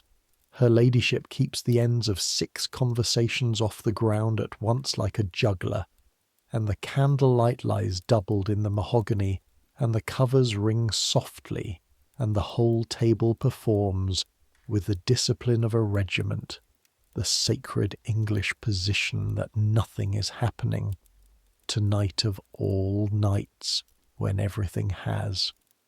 I need you to understand what composure is to these people, because you are about to watch it break, and it means nothing unless you know its price. Composure is not coldness. This room's whole civilization is built on the belief that feeling is real and private, and display is a form of theft, that a man who bleeds on the company steals the company's peace. They drilled it into their children with backboards and Latin. It has made them capable of astonishing kindness delivered in the voice of a weather report, and capable of dying politely, and it means that a Regency dinner table under strain is not a frozen thing at all. It is a dam holding, and you, standing at the wall with a napkin over your arm, can hear the water. Miss Grantham eats what a bird eats. You change her plate, twice, almost untouched. Mr. Purslow beside her has given up all pretence of talking to anyone else, and has stopped trying to be interesting, which, you note from the sideboard, is the first genuinely interesting thing he's done all summer. He simply attends to her, quietly, passes what she does not ask for, fills her silence with small cover. At one point, low, under the ring of the table, you hear him say, "The Guards' brigade stood at the right of the line, they say, by the chateau." His battalion may not have been engaged at all, you know. The reserve. And stop, because she has looked at him, and her look says, with perfect gentleness, don't. He doesn't. He goes back to covering her silence. The man who snapped his fingers in May is 3 feet away tonight learning, in real time, before your eyes, the entire art he was born exempt from, how to serve. The second course goes down, the cloth is drawn, dessert and the wine, the port set at his lordship's hand, and the moment arrives that the whole day has been narrowing toward. Her ladyship does not rise. The ladies do not withdraw. By a small nod between the heads of the table it is settled. Tonight the room stays whole, and his lordship puts on his spectacles and takes up the Gazette Extraordinary, and the table turns to him like a field turning to weather, and at the sideboard Daniel sets down the decanter he's holding noiselessly on folded cloth, and you both stand still.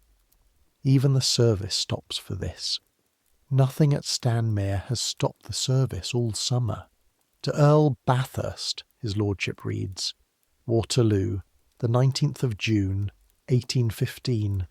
My lord, Buonaparte, having collected the 1st, 2nd, 3rd, 4th and 6th Corps of the French army, and the Imperial Guards and nearly all the cavalry, and the room holds its breath for 3/4 of an hour.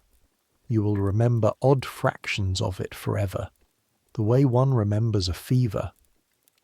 The names of Belgian villages in his lordship's careful pronunciation, Genappe, Nivelles, La Haye, Sainte, sounding in that dining room among the wine coolers like stones dropped down a well. The phrase, a most desperate contest. Lord Verrey's breathing, loud on the left where he cannot hear his own noise, and his hand flat on the table, pressing, as the charges and repulses go on, as if the mahogany were the line and he could hold it. The single candle pop from a sconce that makes half the table flinch like musketry. Her ladyship's face, made of civilization, shining wet along the cheekbones from quite early on, without one alteration in its expression. Tears running down, perfect composure like rain down a window, which you had not known until tonight was a thing the human face could do. And then his lordship's voice arrives, slowing at the closing passages, and you watch him see what is coming down the column before his mouth reaches it, and decline to spare himself. Your lordship will observe, he reads, that such a desperate action could not be fought, and such advantages could not be gained without great loss. And I am sorry to add that ours has been immense. Immense. The word he'd already carried to her ladyship in the hall, now official, printed, sealed with an office stamp, the state itself saying it. And his lordship reads on steady into the part no one will interrupt, the names the dispatch itself mourns. General Picton killed, storied, roaring Picton, dead at the head of his division. General Ponsonby of the cavalry fallen, the Duke of Brunswick dead these 7 days at Catborough while Hampshire slept. Aides and colonels and friends of men in this room, London names, whist-table names, dancing names. At Picton, Sir George says, very low, "Good God," and puts his hand over his mouth like a man catching a cough and does not take it away again. You stand at the sideboard and you cannot see the battle. You have never seen any battle, but you can see this table, and this is what you will testify to for the rest of your life. That news of 40,000 men arrives in a room as one long tightening silence, punctured by wax dropping, that the rich weep with their backs straight, and that of the two of you standing at that wall in silver-laced livery, holding napkins, one, you can hear him beside you, Daniel, London-trained, unshakable Daniel, is crying without moving any part of his face because the machine has rules and grief was given no bell to answer. His lordship finishes the dispatch, the capture of the Eagles, the tribute to the army the whole, and folds the paper and takes off his spectacles, and there is a silence of perhaps 15 seconds, which is the loudest thing you've ever stood inside.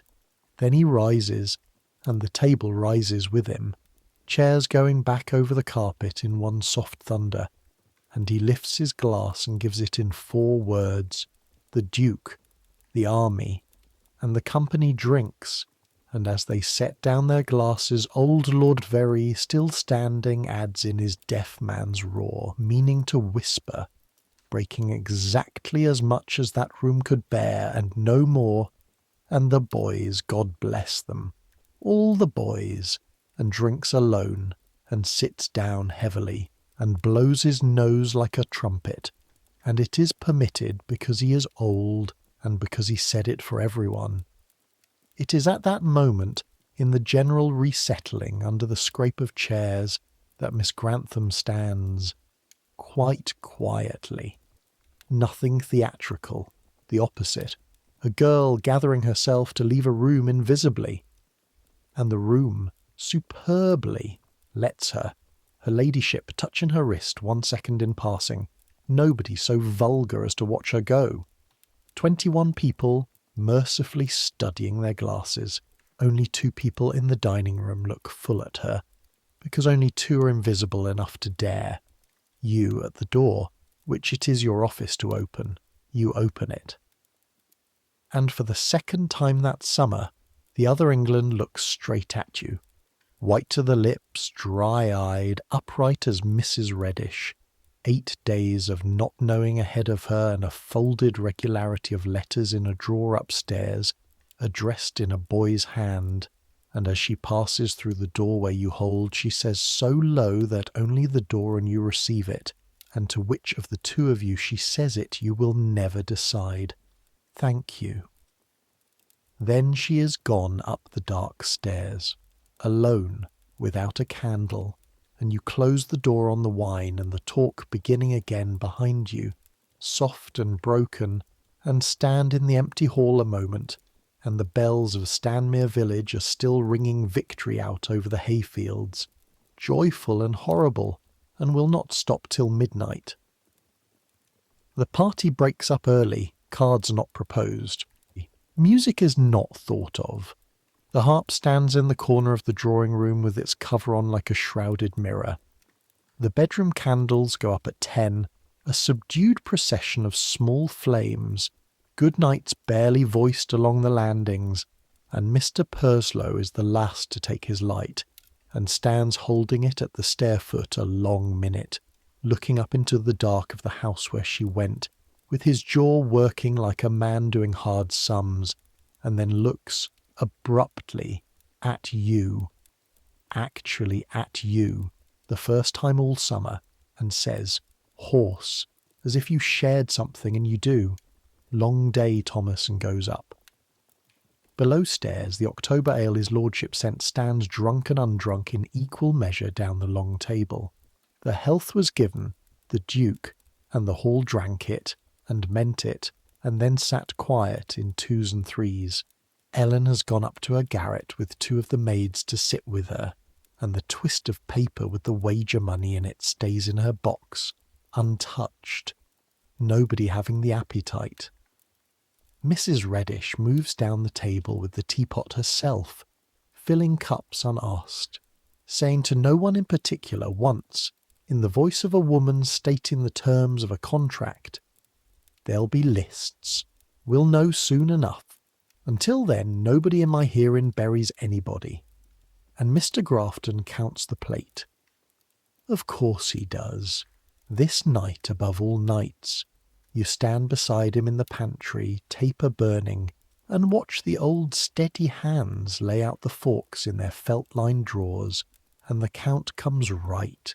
103 spoons, the same wrong right number as yesterday, and he enters it and closes the ledger and sits a moment with both palms flat on the marbled boards, and then says, not to you, to the ledger, to the house. 44 years. I have seen this family through the American War, the French Wars, the Terror, the invasion summers, and the deaths of 4 of its children. A pause. The house does not stop, Marsh. That is what we are for. When it cannot bear anything else, it can bear its own order. The bells will ring down eventually. The breakfast will still go up at 10. He stands and takes his candle. Good night, Marsh. 4:30 comes early.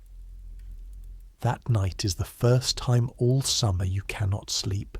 You lie in the garret dark beside Daniel's even breathing, which you suspect is performed, with the window grey-gold at 3 in the morning because midsummer nights barely trouble to be nights at all, and you think about a boy 2 years younger than you, in a red coat somewhere in Belgium, alive or not alive, already one or the other, the thing decided 5 days ago, and the knowing of it still on the road, and about a girl lying awake 80 feet from you, on the other side of the green baize door with the identical thought, and it comes to you, the way the big true things come at 3 in the morning, plainly, without any feeling attached, arriving as fact, that the two Englands in this house, the one that is served and the one that serves, are, at the exact point of the heart, the same country after all, and that nothing on earth demonstrates it except catastrophe, and that this is the saddest piece of knowledge you own. The lists were 8 days coming. I'll take you through them gently. This is a sleep story, and the worst of this night is over now. What comes after the battle in a great house is not horror. It is quieter than that, and stranger, and in its way, in the end, it rocks the house to sleep. Stay with me. The papers come every morning now, and the postbag has changed its nature. It used to be the arrival of 40 private lives. Now it is a lottery drum, and the whole house gathers to the drawing of it.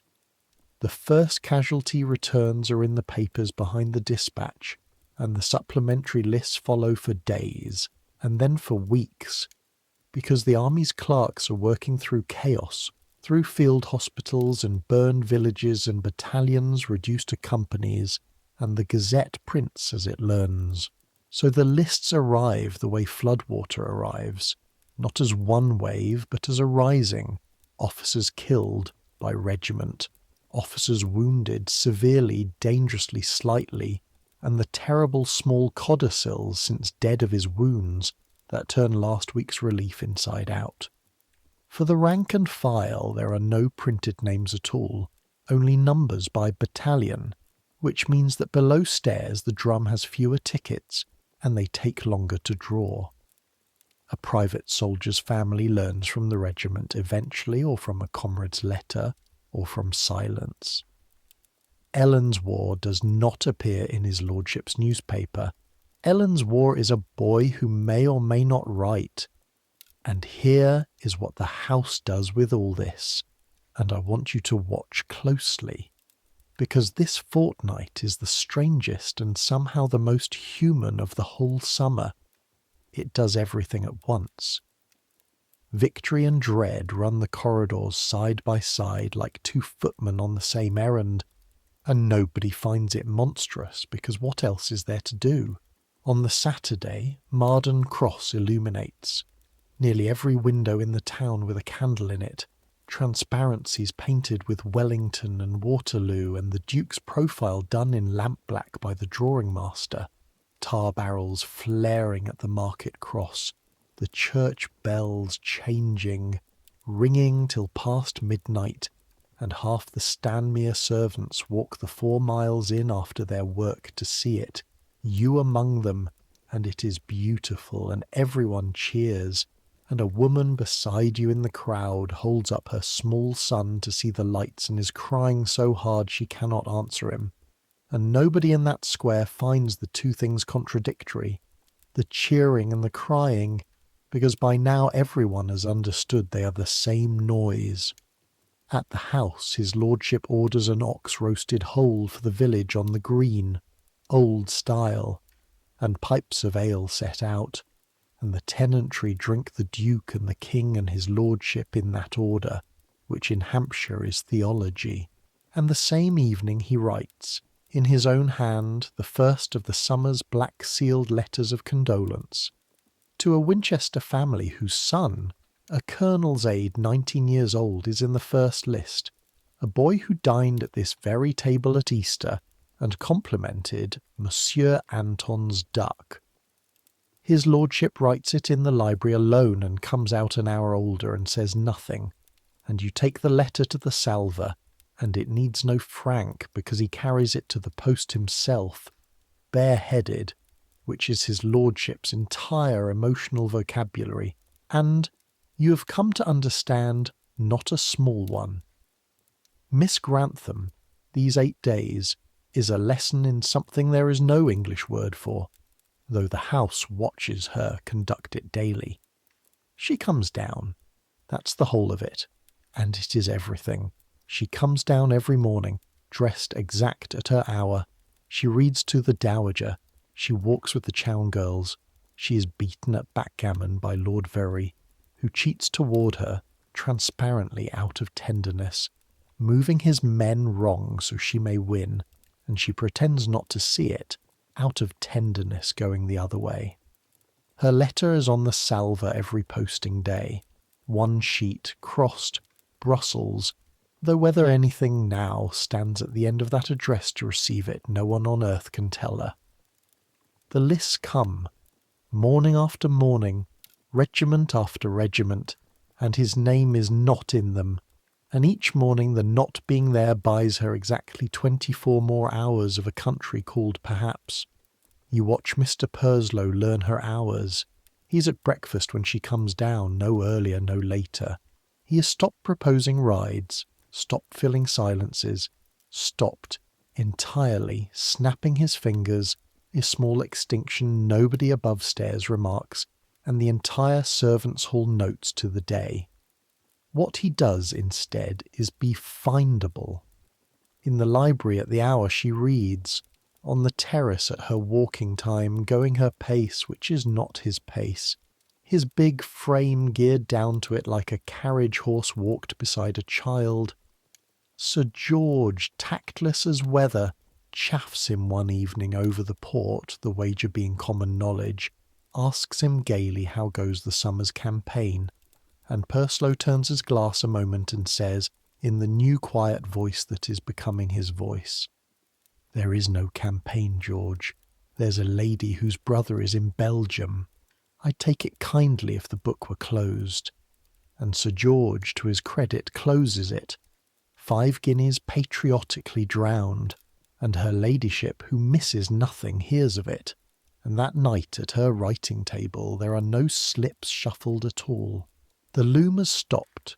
What is on it now will finish itself or not at its own hours. Even matchmakers, it turns out, have a chapel in them. The letter comes on the 2nd of July, a Sunday, not the post-bag. That's the thing you'll remember, the wrongness of the hour. Late afternoon, the house scattered and drowsy, and a hired gig from Marden Cross coming up the avenue at a wrong-feeling trot. Express, a cover carried by hand ahead of the ordinary mails, and you are on the door. And the moment you take the letter you know, everyone in England this fortnight knows on sight, because the cover is edged in black, London franked, a lady's hand, addressed to Miss Grantham at Stanmere Park, and you carry it in on the silver salver through the quiet house, your own heart going like a fist on a door, not your grief. You know that. But you are the one who has to carry it, 60 feet of corridor and up the great stairs to her ladyship's sitting room where the ladies are at tea, the longest walk of your service, the little black-bordered rectangle sliding a half-inch on the silver with each step. And this, you understand now, is what Grafton's order is for, what the plate face is for, what all of it is for, so that the worst thing in the world may be carried to a person correctly, steadily, on silver, by someone who will not make it worse. She sees the salver come in. She sees the border. Everybody does. The room stops, and she sets down her cup without a sound and takes the letter and says, "Thank you, Thomas," her voice level, and does not open it in front of them, and walks out past you, and her ladyship rises and follows her without a word, and the door of Miss Grantham's little room at the landing's end closes on the two of them, and the house, both its England's at once, goes silent to its foundations, the way a house does when it is listening. Her aunt's letter, London, written the moment the family's own news came. Ensign Edward Grantham, of a line regiment of foot, wounded on the 18th of June at Waterloo, carried to Brussels, and dead of his wounds there on the 27th, aged 20. Not in any printed list the house had scanned. The list had not caught up with him. The perhaps he had been living in these 8 days was already, all 8 of them, a room with nobody in it. He was the whole of her family. You knew that in May. The house knows it now the way you know a thing when it stops being information. Her people are, as of the 27th of June herself. What does a great house do with a grief that lands in the middle of its pleasure? Watch. This is the machinery of a world doing the best thing it knows with the worst thing there is, and pieces of it will look strange to you, and pieces will look like wisdom, and some pieces are both. The party does not disband. You'd think it must. It does the opposite. By the code, scattering would be abandonment. Instead, the house lowers its lights around her like a hand cupped round a candle. Engagements are thinned without announcement. The harp is moved in the night by Daniel and you on Mrs. Reddish's quiet order. From the drawing-room corner into the little parlour Miss Grantham favours, so that it is simply there if wanted and never a public performance again. Places at dinner rearrange themselves. The dowager, who buried 2 sons of her own 30 years ago, takes the seat beside her without being asked, and without ever once mentioning grief, talking instead, on purpose, of small foolish sturdy things, lace and lap dogs of the misbehaviour of 1780s bishops, the conversational equivalent of bread. Composure, you begin to see, was never coldness. It is a language, and in it these people can say extraordinary things. Lord Vree says it his way. He takes to sitting with her at backgammon an hour every evening, still cheating toward her, and one evening you hear him tell her, apropos the dice, in his deaf roar he believes is gentle, the only direct sentence anyone offers all week. My nephew fell at Corunna, my dear. January of 09. I find it does not mend, I find it furnishes. And Miss Grantham looks at the old man a long moment and says, thank you, and means, as everyone always means with those 2 words that summer, everything there is. She has no blacks with her. 1 trunk, remember, and summer muslins in it. Mourning must be sent for from Winchester, a week away at best. And so it is that on the Monday, needing to be out of doors or die of the house, she goes down the terrace steps at her walking hour dressed in the darkest thing she owns, the blue riding habit, London made, older than Ellen's service, let out at the hem, turned at the cuffs, mended invisibly at the left shoulder seam, blue on blue, by a housemaid, and a lady sewing together by one window in May. You're at the hall door and you see it come by.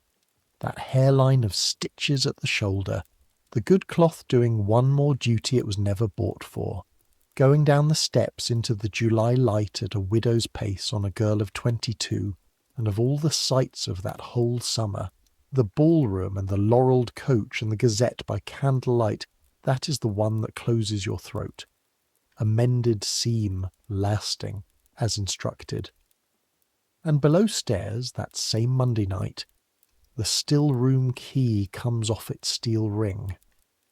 Past 11, the house barred, and Mrs. Reddish appears in the kitchen doorway dressed for day, taper in hand, and says, Marsh, with me, and you follow her down the flagged passage to the door. No one enters, and she unlocks it, and for the only time in your service you stand inside the still room, among the ranked bottles and the hanging herbs, and the 3 generations of dead women's handwriting, in the cold, sweet smell of roses and spirits of lavender, and hold the taper while the keeper of the key measures out, into a small glass bottle, lavender drops and hungry water, the old receipts, the ones her own mistress's mother set store by, for shocked hearts, sleepless heads, because the house has one thing it can say to the grieving that the drawing-room cannot, and this is it. Made of flowers and alcohol and 80 years of dead women's care, and at midnight it goes up the 52 back stairs on a small tray, carried by you, set down outside a door on the landing's end where a line of candlelight shows taken in, later, by a hand you do not see.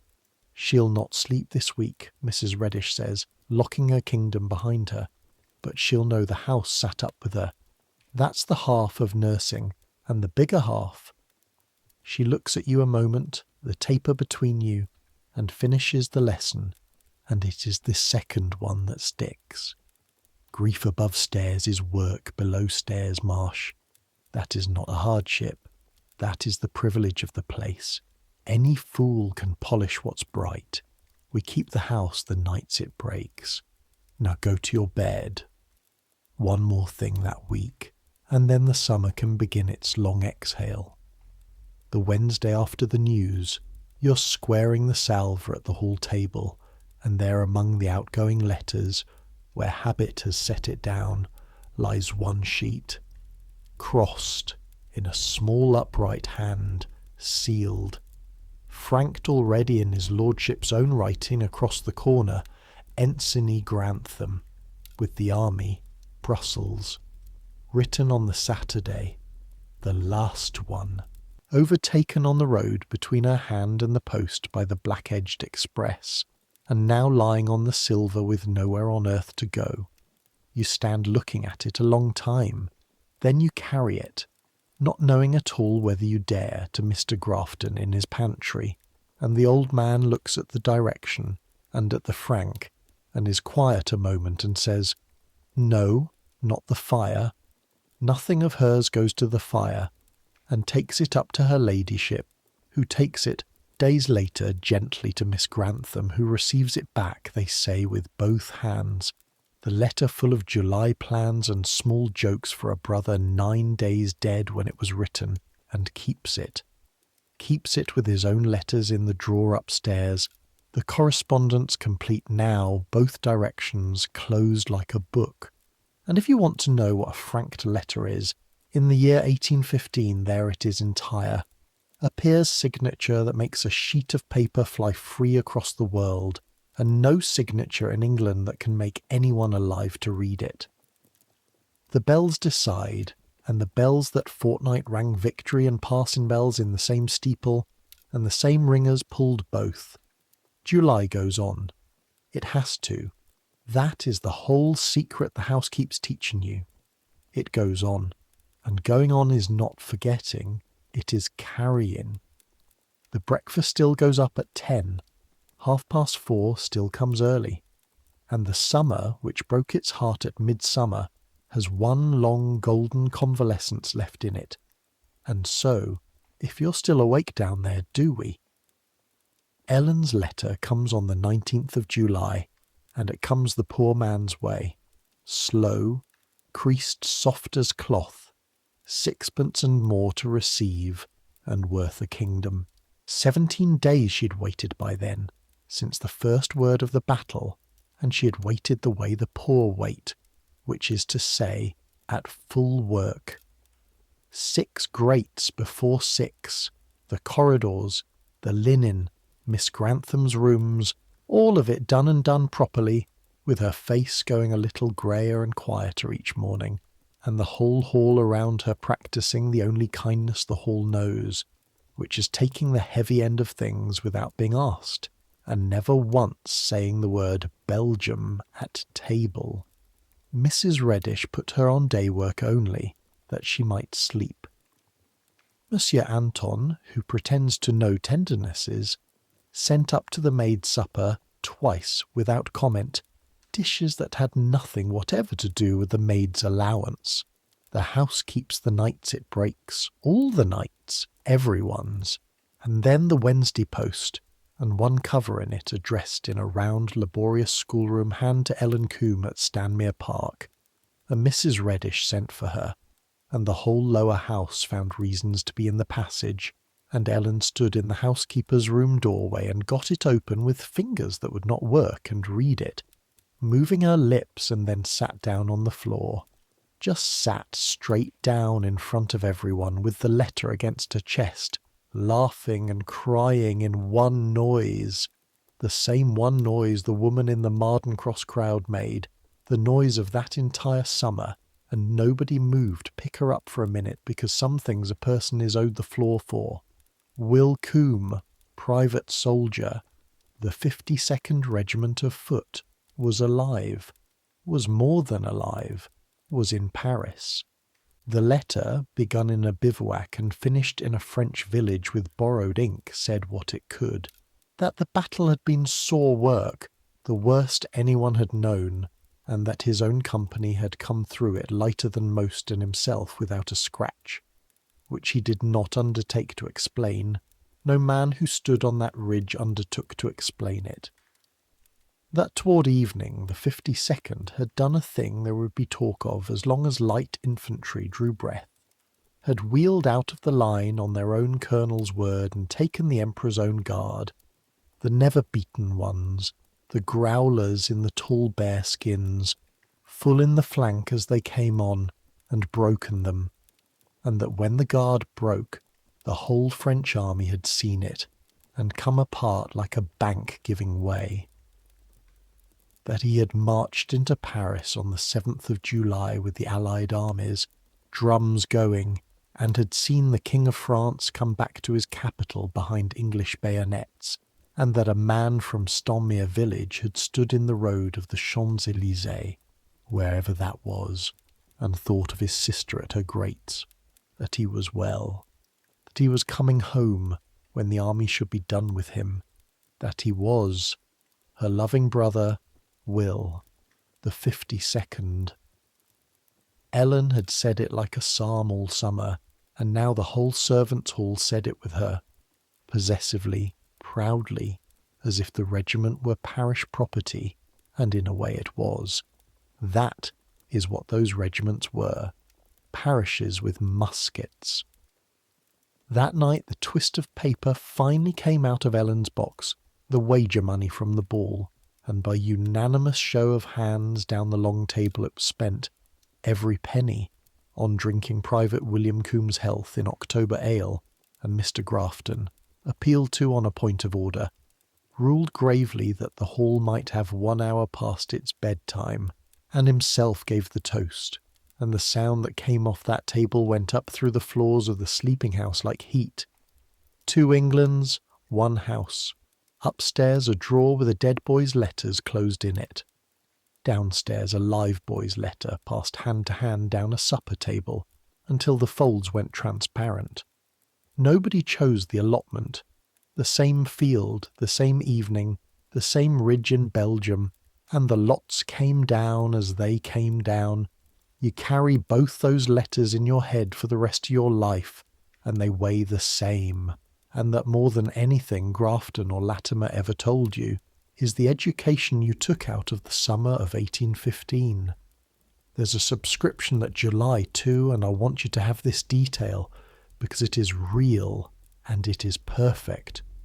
All over England that month, in the counties, the towns, the city, subscriptions open for the Waterloo men, the wounded, the widows, the orphans of the fallen, the great national fund gathering in guineas from dukes and pennies from parishes. His lordship subscribes handsomely and heads the county list, as his station requires, but on the servants' hall wall by the bell-board there appears a plain sheet of paper in Mr. Grafton's exact hand, unrequired, unannounced, and by August every servant in that house has put down a day's wage, the scullery maid's 4pence sitting on the list directly beneath the butler's half-crown, alike to the farthing in the only arithmetic that matters. You give your shilling, £16 a year, and you never in your life gave a shilling more gladly. The kitchen boy, who is paid almost nothing, gives 2pence, and struts for a week, and has earned the strut. August comes in hot. The party thins the way summer parties thin, guests peeling off to their own harvests, to Weymouth for sea bathing, to town, and the house exhales room by room. The chowns go, harp and all, 4 men carrying the swan coffin back down. Sir George goes. What remains is the summer's tempered core. Lord Very, who has nowhere he'd rather be, the Dowager, Mr. Purslow, whose own estate is 15 miles off, and who invents that August entire new sciences of reasons to be at Stanmere, and Miss Grantham, whose blacks have come from Winchester now, decent deep mourning, but who wears, on her walking mornings, as often as not, the old blue habit still, because her brother chose the cloth with her in a London shop 6 years ago, and mourning is a language with more than one correct grammar. Her ladyship keeps her at Stanmere for the whole of it, and here is her ladyship's arc closed in one sentence you overhear at the tea-tray, spoken to the dowager, quietly, watching through the window as Purslow, far down by the lake, shortens his stride yet again to a girl in blue-black walking slow. I schemed all May to make that match, aunt, and I am done scheming. If it makes itself now, it will be a marriage, and if it does not, she shall stay with me as long as she chooses, and either way the summer did it, not I. The dowager says that is the first sensible thing her ladyship has said since April. They are both smiling a little. On the lawn very far off, the two figures stop by the water and stand not touching, in the easy silence of people who have leave to be silent together, and you put down the tea things and think, "Ask her again when it is over," she said. "It is not over. But it is going to be over some day, and the whole house knows how the sentence ends now, and is content as you are, to let the ending walk to them at its own pace. And one evening at the very end of August, you go up onto the leads. There's a hatch and a ladder off the garret landing, and the flat lead walks between the chimney stacks where the odd man goes to see to the gutters, and footmen are not forbidden it exactly, which in the law of the house means it is yours at the right hour. Daniel takes you up after the dinner service, 2 bottles of small beer, coats off, the first time all summer the two of you have sat down out of anyone's call, and you come out between the great warm stacks into the last of the light, and Hampshire hits you all at once. You have never in your life seen the world from higher than a hayrick. Now the whole country lies out flat and golden to the edge of seeing, the park with its deer moving small as lice in the bracken shadow, the lake with the evening rising off it in smoke, the village, your village, one crooked street and the church and your father's yard with the saw pit and a feather of forge smoke still standing in the still air, the harvest fields beyond in their squares of stubble and standing corn like a counterpane, the downs going blue behind, and the roads. Look at the roads. The white chalk roads running out from the crossroads by Marden Church, north to London, south to the sea. The roads the mail came down with its laurels, the roads Will Coombe will come home by, the roads that carried every letter, every newspaper, every jelly glass and pineapple and black-edged express of this entire story, laying there in the dusk like the strings of an instrument. 60 feet up, Daniel says, stretching out his legs, and you can see the whole engine at once. I come up here every summer. I've served once about this week of it to remind myself. He drinks. Everything you can see from here comes through our hands, Thomas. Every letter on those roads, every bird on that water ends downstairs on a spit. Every candle in every window of this house went up a man's arm first. They own it. He tips the bottle at the whole gilded world. We run it. You sit with that a while, the two of you, and the light goes down, and the bats come out round the stacks, and then Daniel tells you his news, which you have half guessed for a fortnight. Latimer has spoken for him. Lord Vere's man is 60, and wants, in a year or so, a deputy trained to his own hand, and has watched Daniel all summer, the cravats, the razors, the wasted no steps of him, and the thing is arranged pending his lordship's leave, which is certain. At Michaelmas, Daniel Fruin goes out of livery, out of powder. A gentleman's gentleman at £40 a year rising. So the room under the leads is yours after quarter day, he says, and the first footman's place is yours too if you don't eat soup with your fingers between now and then. Grafton said as much to Mrs. Reddish, which means, and here he grins at you sideways in the dark, the old garret grin. You'd best get used to answering to Daniel. Poor devil, you'd only just learned to be Thomas. And there it is, the house's last joke and its whole truth in one. Your third name in 20 years, none of them yours. And the strange thing, the thing you could not have imagined feeling in May, is that sitting up here above the shining machine you're going to help run, you can't find the sting in it anywhere. Robert is who you are. Thomas, Daniel, those are what you are. Coats the house lens, the way rank comes down a poker, and a man can wear a lent coat lightly once he knows for certain there's a body of his own inside it. The summer taught you that. She steadied the plate. He said, "Long day, Thomas." The letter went up the stairs on silver in your 2 hands and was received. You were present. You were not there. You were, you find, both, all along, and both is not nothing. Both, done right, is a life. Below you, one by one, the windows of the great house light up, dressing hour, the little flames of the whole evening ritual beginning again, and from up here on the warm lead you can watch the entire nightly constellation come out, and know the name of every star, and which arm lit it. 4:30 comes early, Daniel says at last in Grafton's exact dry voice, and you both laugh, quietly, up there in the dark, and go down the ladder into the machine. September, and the season turns on its old hinge.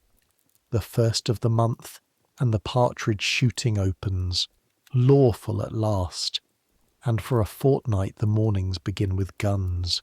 Shooting breakfasts at 8, game bags coming to the larder heavy by noon, the smell of the gun room, oil and powder and dog, drifting down the passage, and Monsieur Anton at the summit of his year. Partridges in every honest disguise French genius can contrive. His lordship walks his own stubbles with Mr. Purslow and pronounces him, over the birds, the best eye in the county, which in his lordship's language is a wedding sermon. The evenings draw in.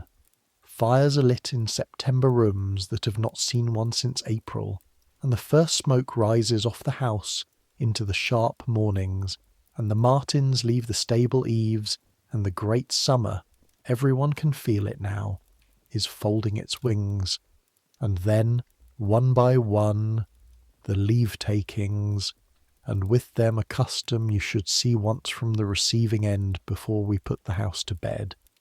Veils. When a guest of rank departs, the servants of the house line the hall, by precedence, your line as strict as their processions, and the departing guest goes down the line and gives money into the hands that served the visit. It is an old custom, older than the house, half dying out in the great world and kept up at Stanmere because Lord Veray would as soon go out unbreeched as leave a house without tipping it. So on his morning, the old man goes down the row, sixpences and shillings and his roaring confidential kindnesses, and reaches you and puts into your palm, folded small, not silver, but a soft old banknote, a whole £1, with his hand closing your fingers on it, and says, at his idea of a whisper, the entire hall hearing every word, "For June, boy, you open that door for her like a Christian, not a footman.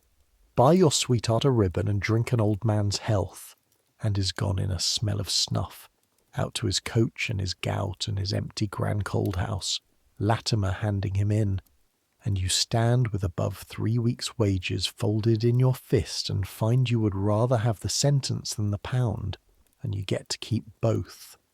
Count the takings of the line that morning, because you'll never see the arithmetic plainer. In one hall, in 10 minutes, The season's veils bring you £1 and 11 shillings.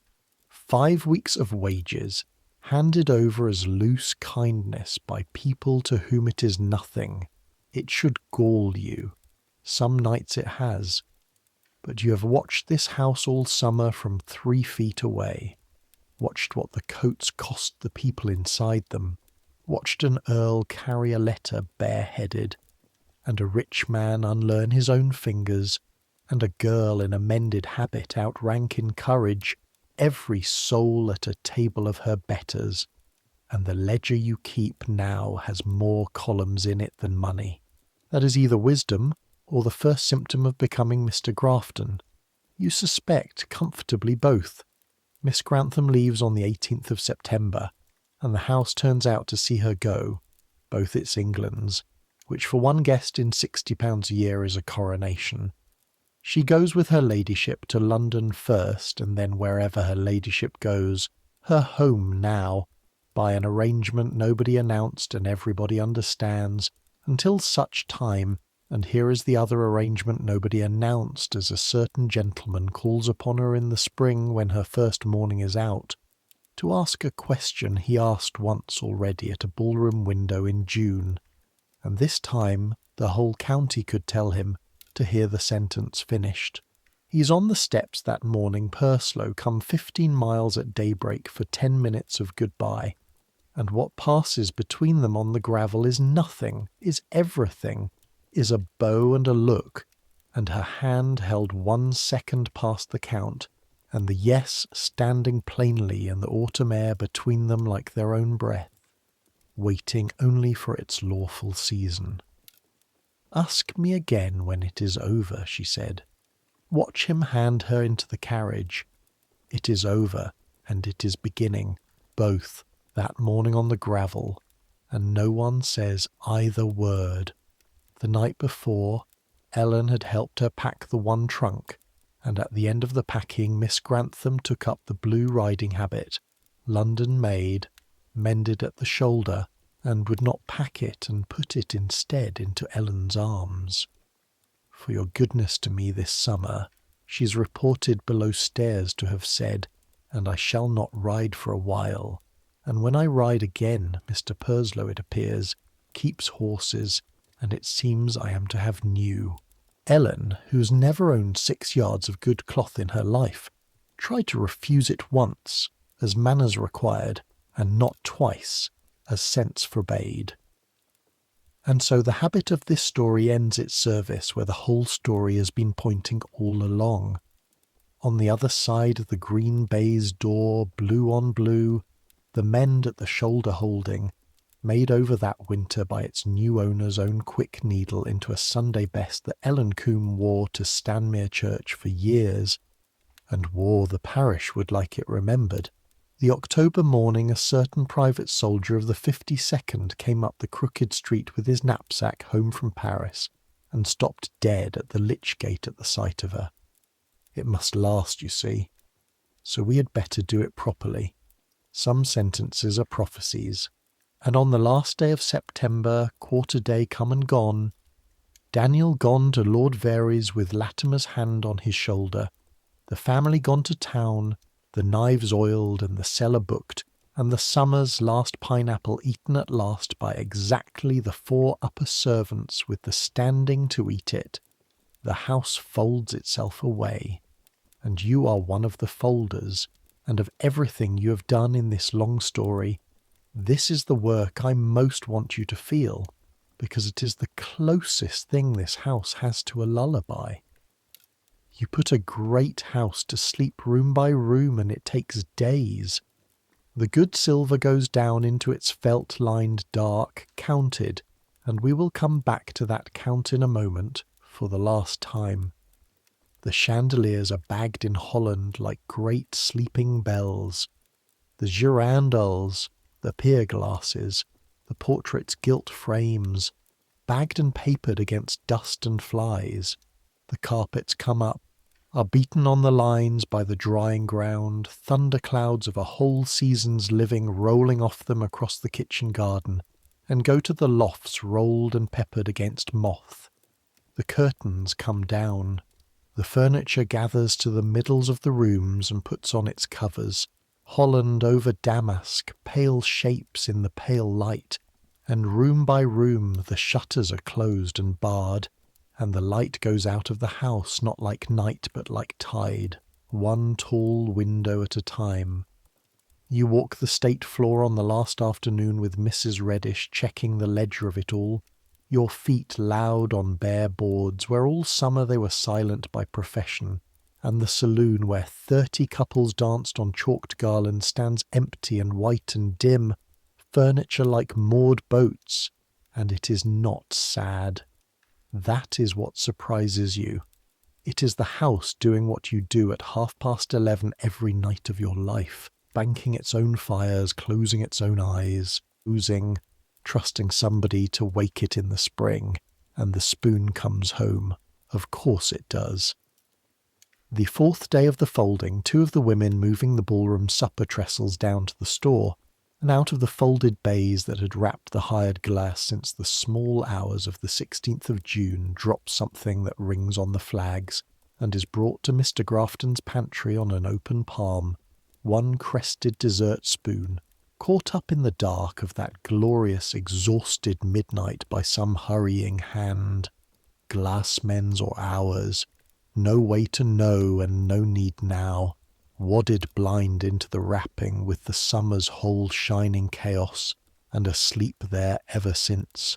Mr. Grafton takes it, and looks at it a long moment, and carries it to the plate closet, and that night, standing beside him at the very last count of the season, you watch the old hands lay it in its place in the ranks, and open the marbled ledger, and draw one fine line, and write, in the small exact hand, 104, and the figure sits on the page like an amen. 11 years without a discrepancy, Marsh, he says, closing the boards. And all summer I have been butler of a house with 103 spoons and a doubt, and I find I minded the doubt more than the spoon. He sets the candle for the stairs. Remember that when the plate is yours to count. The count is not for catching thieves. In 44 years I have caught 2, and grieved both times. The count is so that a man may know, each night, one thing in this world is exactly as it should be, and go to his bed on it. Everything else in the house may be at 6s and 7s, wars and weddings, and God knows. The count comes right. You'd be surprised what that will carry you through.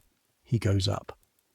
You stay a moment in the pantry with your own candle, in the smell of felt and whiting and old wax, the house barred and blind around you, 60 rooms of shrouded furniture standing quiet over your head in the dark. And that is where I am going to leave you, Robert Marsh, first footman of Stanmere Park as of Michaelmas last, 19 years old, going up the 52 steps slow with your light, past the bell-board hanging silent on its 38 springs, every bell asleep, nobody left above stairs to ring for anything, the machine at rest, the season over, the war over, the whole thundering year banked down at last to one boy and one flame on a dark stair. And now let it settle, all of it, the way the house settles around you as you climb. The summer is put away, the dancers are gone down the white roads, the Gazette is folded in the library drawer and the black-edged letter in a drawer in London, and Will Coomb's letter inside a housemaid's stays gone soft as cloth with reading, and somewhere on a dark road between, the mail goes by with its lamps carrying tomorrow's news at 10 miles an hour, and none of it tonight is yours to carry. Your cans are empty. Your salver is cleared. Your count came right. You are warm enough, up here under the leads with the blankets and the last of the candle. You are fed enough, Monsieur Anton's partridge pie and the strong October ale sitting in you like ballast. You are safe enough, the doors barred, the old man with his pistol asleep beside his silver, the whole dark county at peace from the sea to the London road, for the first time in your whole grown life, warm enough, fed enough, safe enough, in the year 1815, in any year, that is not a small fortune. That is the fortune. That's enough. Tomorrow there will be boots again. There is no house so asleep it makes no boots. Tomorrow there will be the winter inventories, and the shutters to air on fine days, and your new name to grow into, and 4:30, which comes early. But that's tomorrow. Tomorrow is on the road yet, 4 miles off in the dark with the mail, and it will keep till it arrives. Right now, there is only this. The candle out between your finger and thumb, the good hiss of it, the dark coming down kind, the bed under you that a year of work has earned 12 times over, and the great house breathing around you in its sleep, timbers ticking as the night cools, a settling here, a sigh there, 60 shrouded rooms dreaming their white dreams, the way it has settled every night for 100 years, the way houses settle still tonight over your head and mine. So let it come now. Let sleep take you the way it took that boy under the leads, all at once and gently, with blackened hands open on the blanket and not one bell left in the world with his name on it. Let the house go dark floor by floor. Let the roads empty. Let the summer fold itself away in Holland, every bright thing bagged and counted and safe till spring. Let the noise quiet, the wheels, the bells, the guns, the ballroom, all of it, further and further down the avenue until it is only the rooks turning in above the elms. Let your thoughts slow and soften and finally stop. Centuries will pass. The house will change beyond recognition. This house. Every house. The bell wires will fall silent in the walls and be left there, little copper nerves of a vanished body. The stables will fill with motor cars, the saloon with ticket holders on a rope line, staring at the chalk-worn floor, never shown a Tuesday. The green baize doors will come off their double hinges one by one all over England, and the two countries they divided will grow together like a healed seam, never quite invisible, and the last footman will take off the last powder and go home. But people will still carry water and news and grief up the back stairs of the world for one another, still sit up at midnight with the broken, still steady the plate on one side of the china or the other, still count the small bright things at the end of the day and go to bed on the count coming right. Some things don't change. The house in the dark, full of sleepers, held up by unseen care, doesn't change. You're lying in one now. The candle is out. The count is right. The doors are barred and the watch is kept, and it is not yours tonight. You've earned this rest. All summer you've earned it. Take it. And dream, if you dream at all, of a long table shining 30 feet in candlelight, and music through a baize door soft as weather, and white roads under the moon where the mail runs on with its lamps lit, carrying the morning in no hurry at all to arrive. Good night.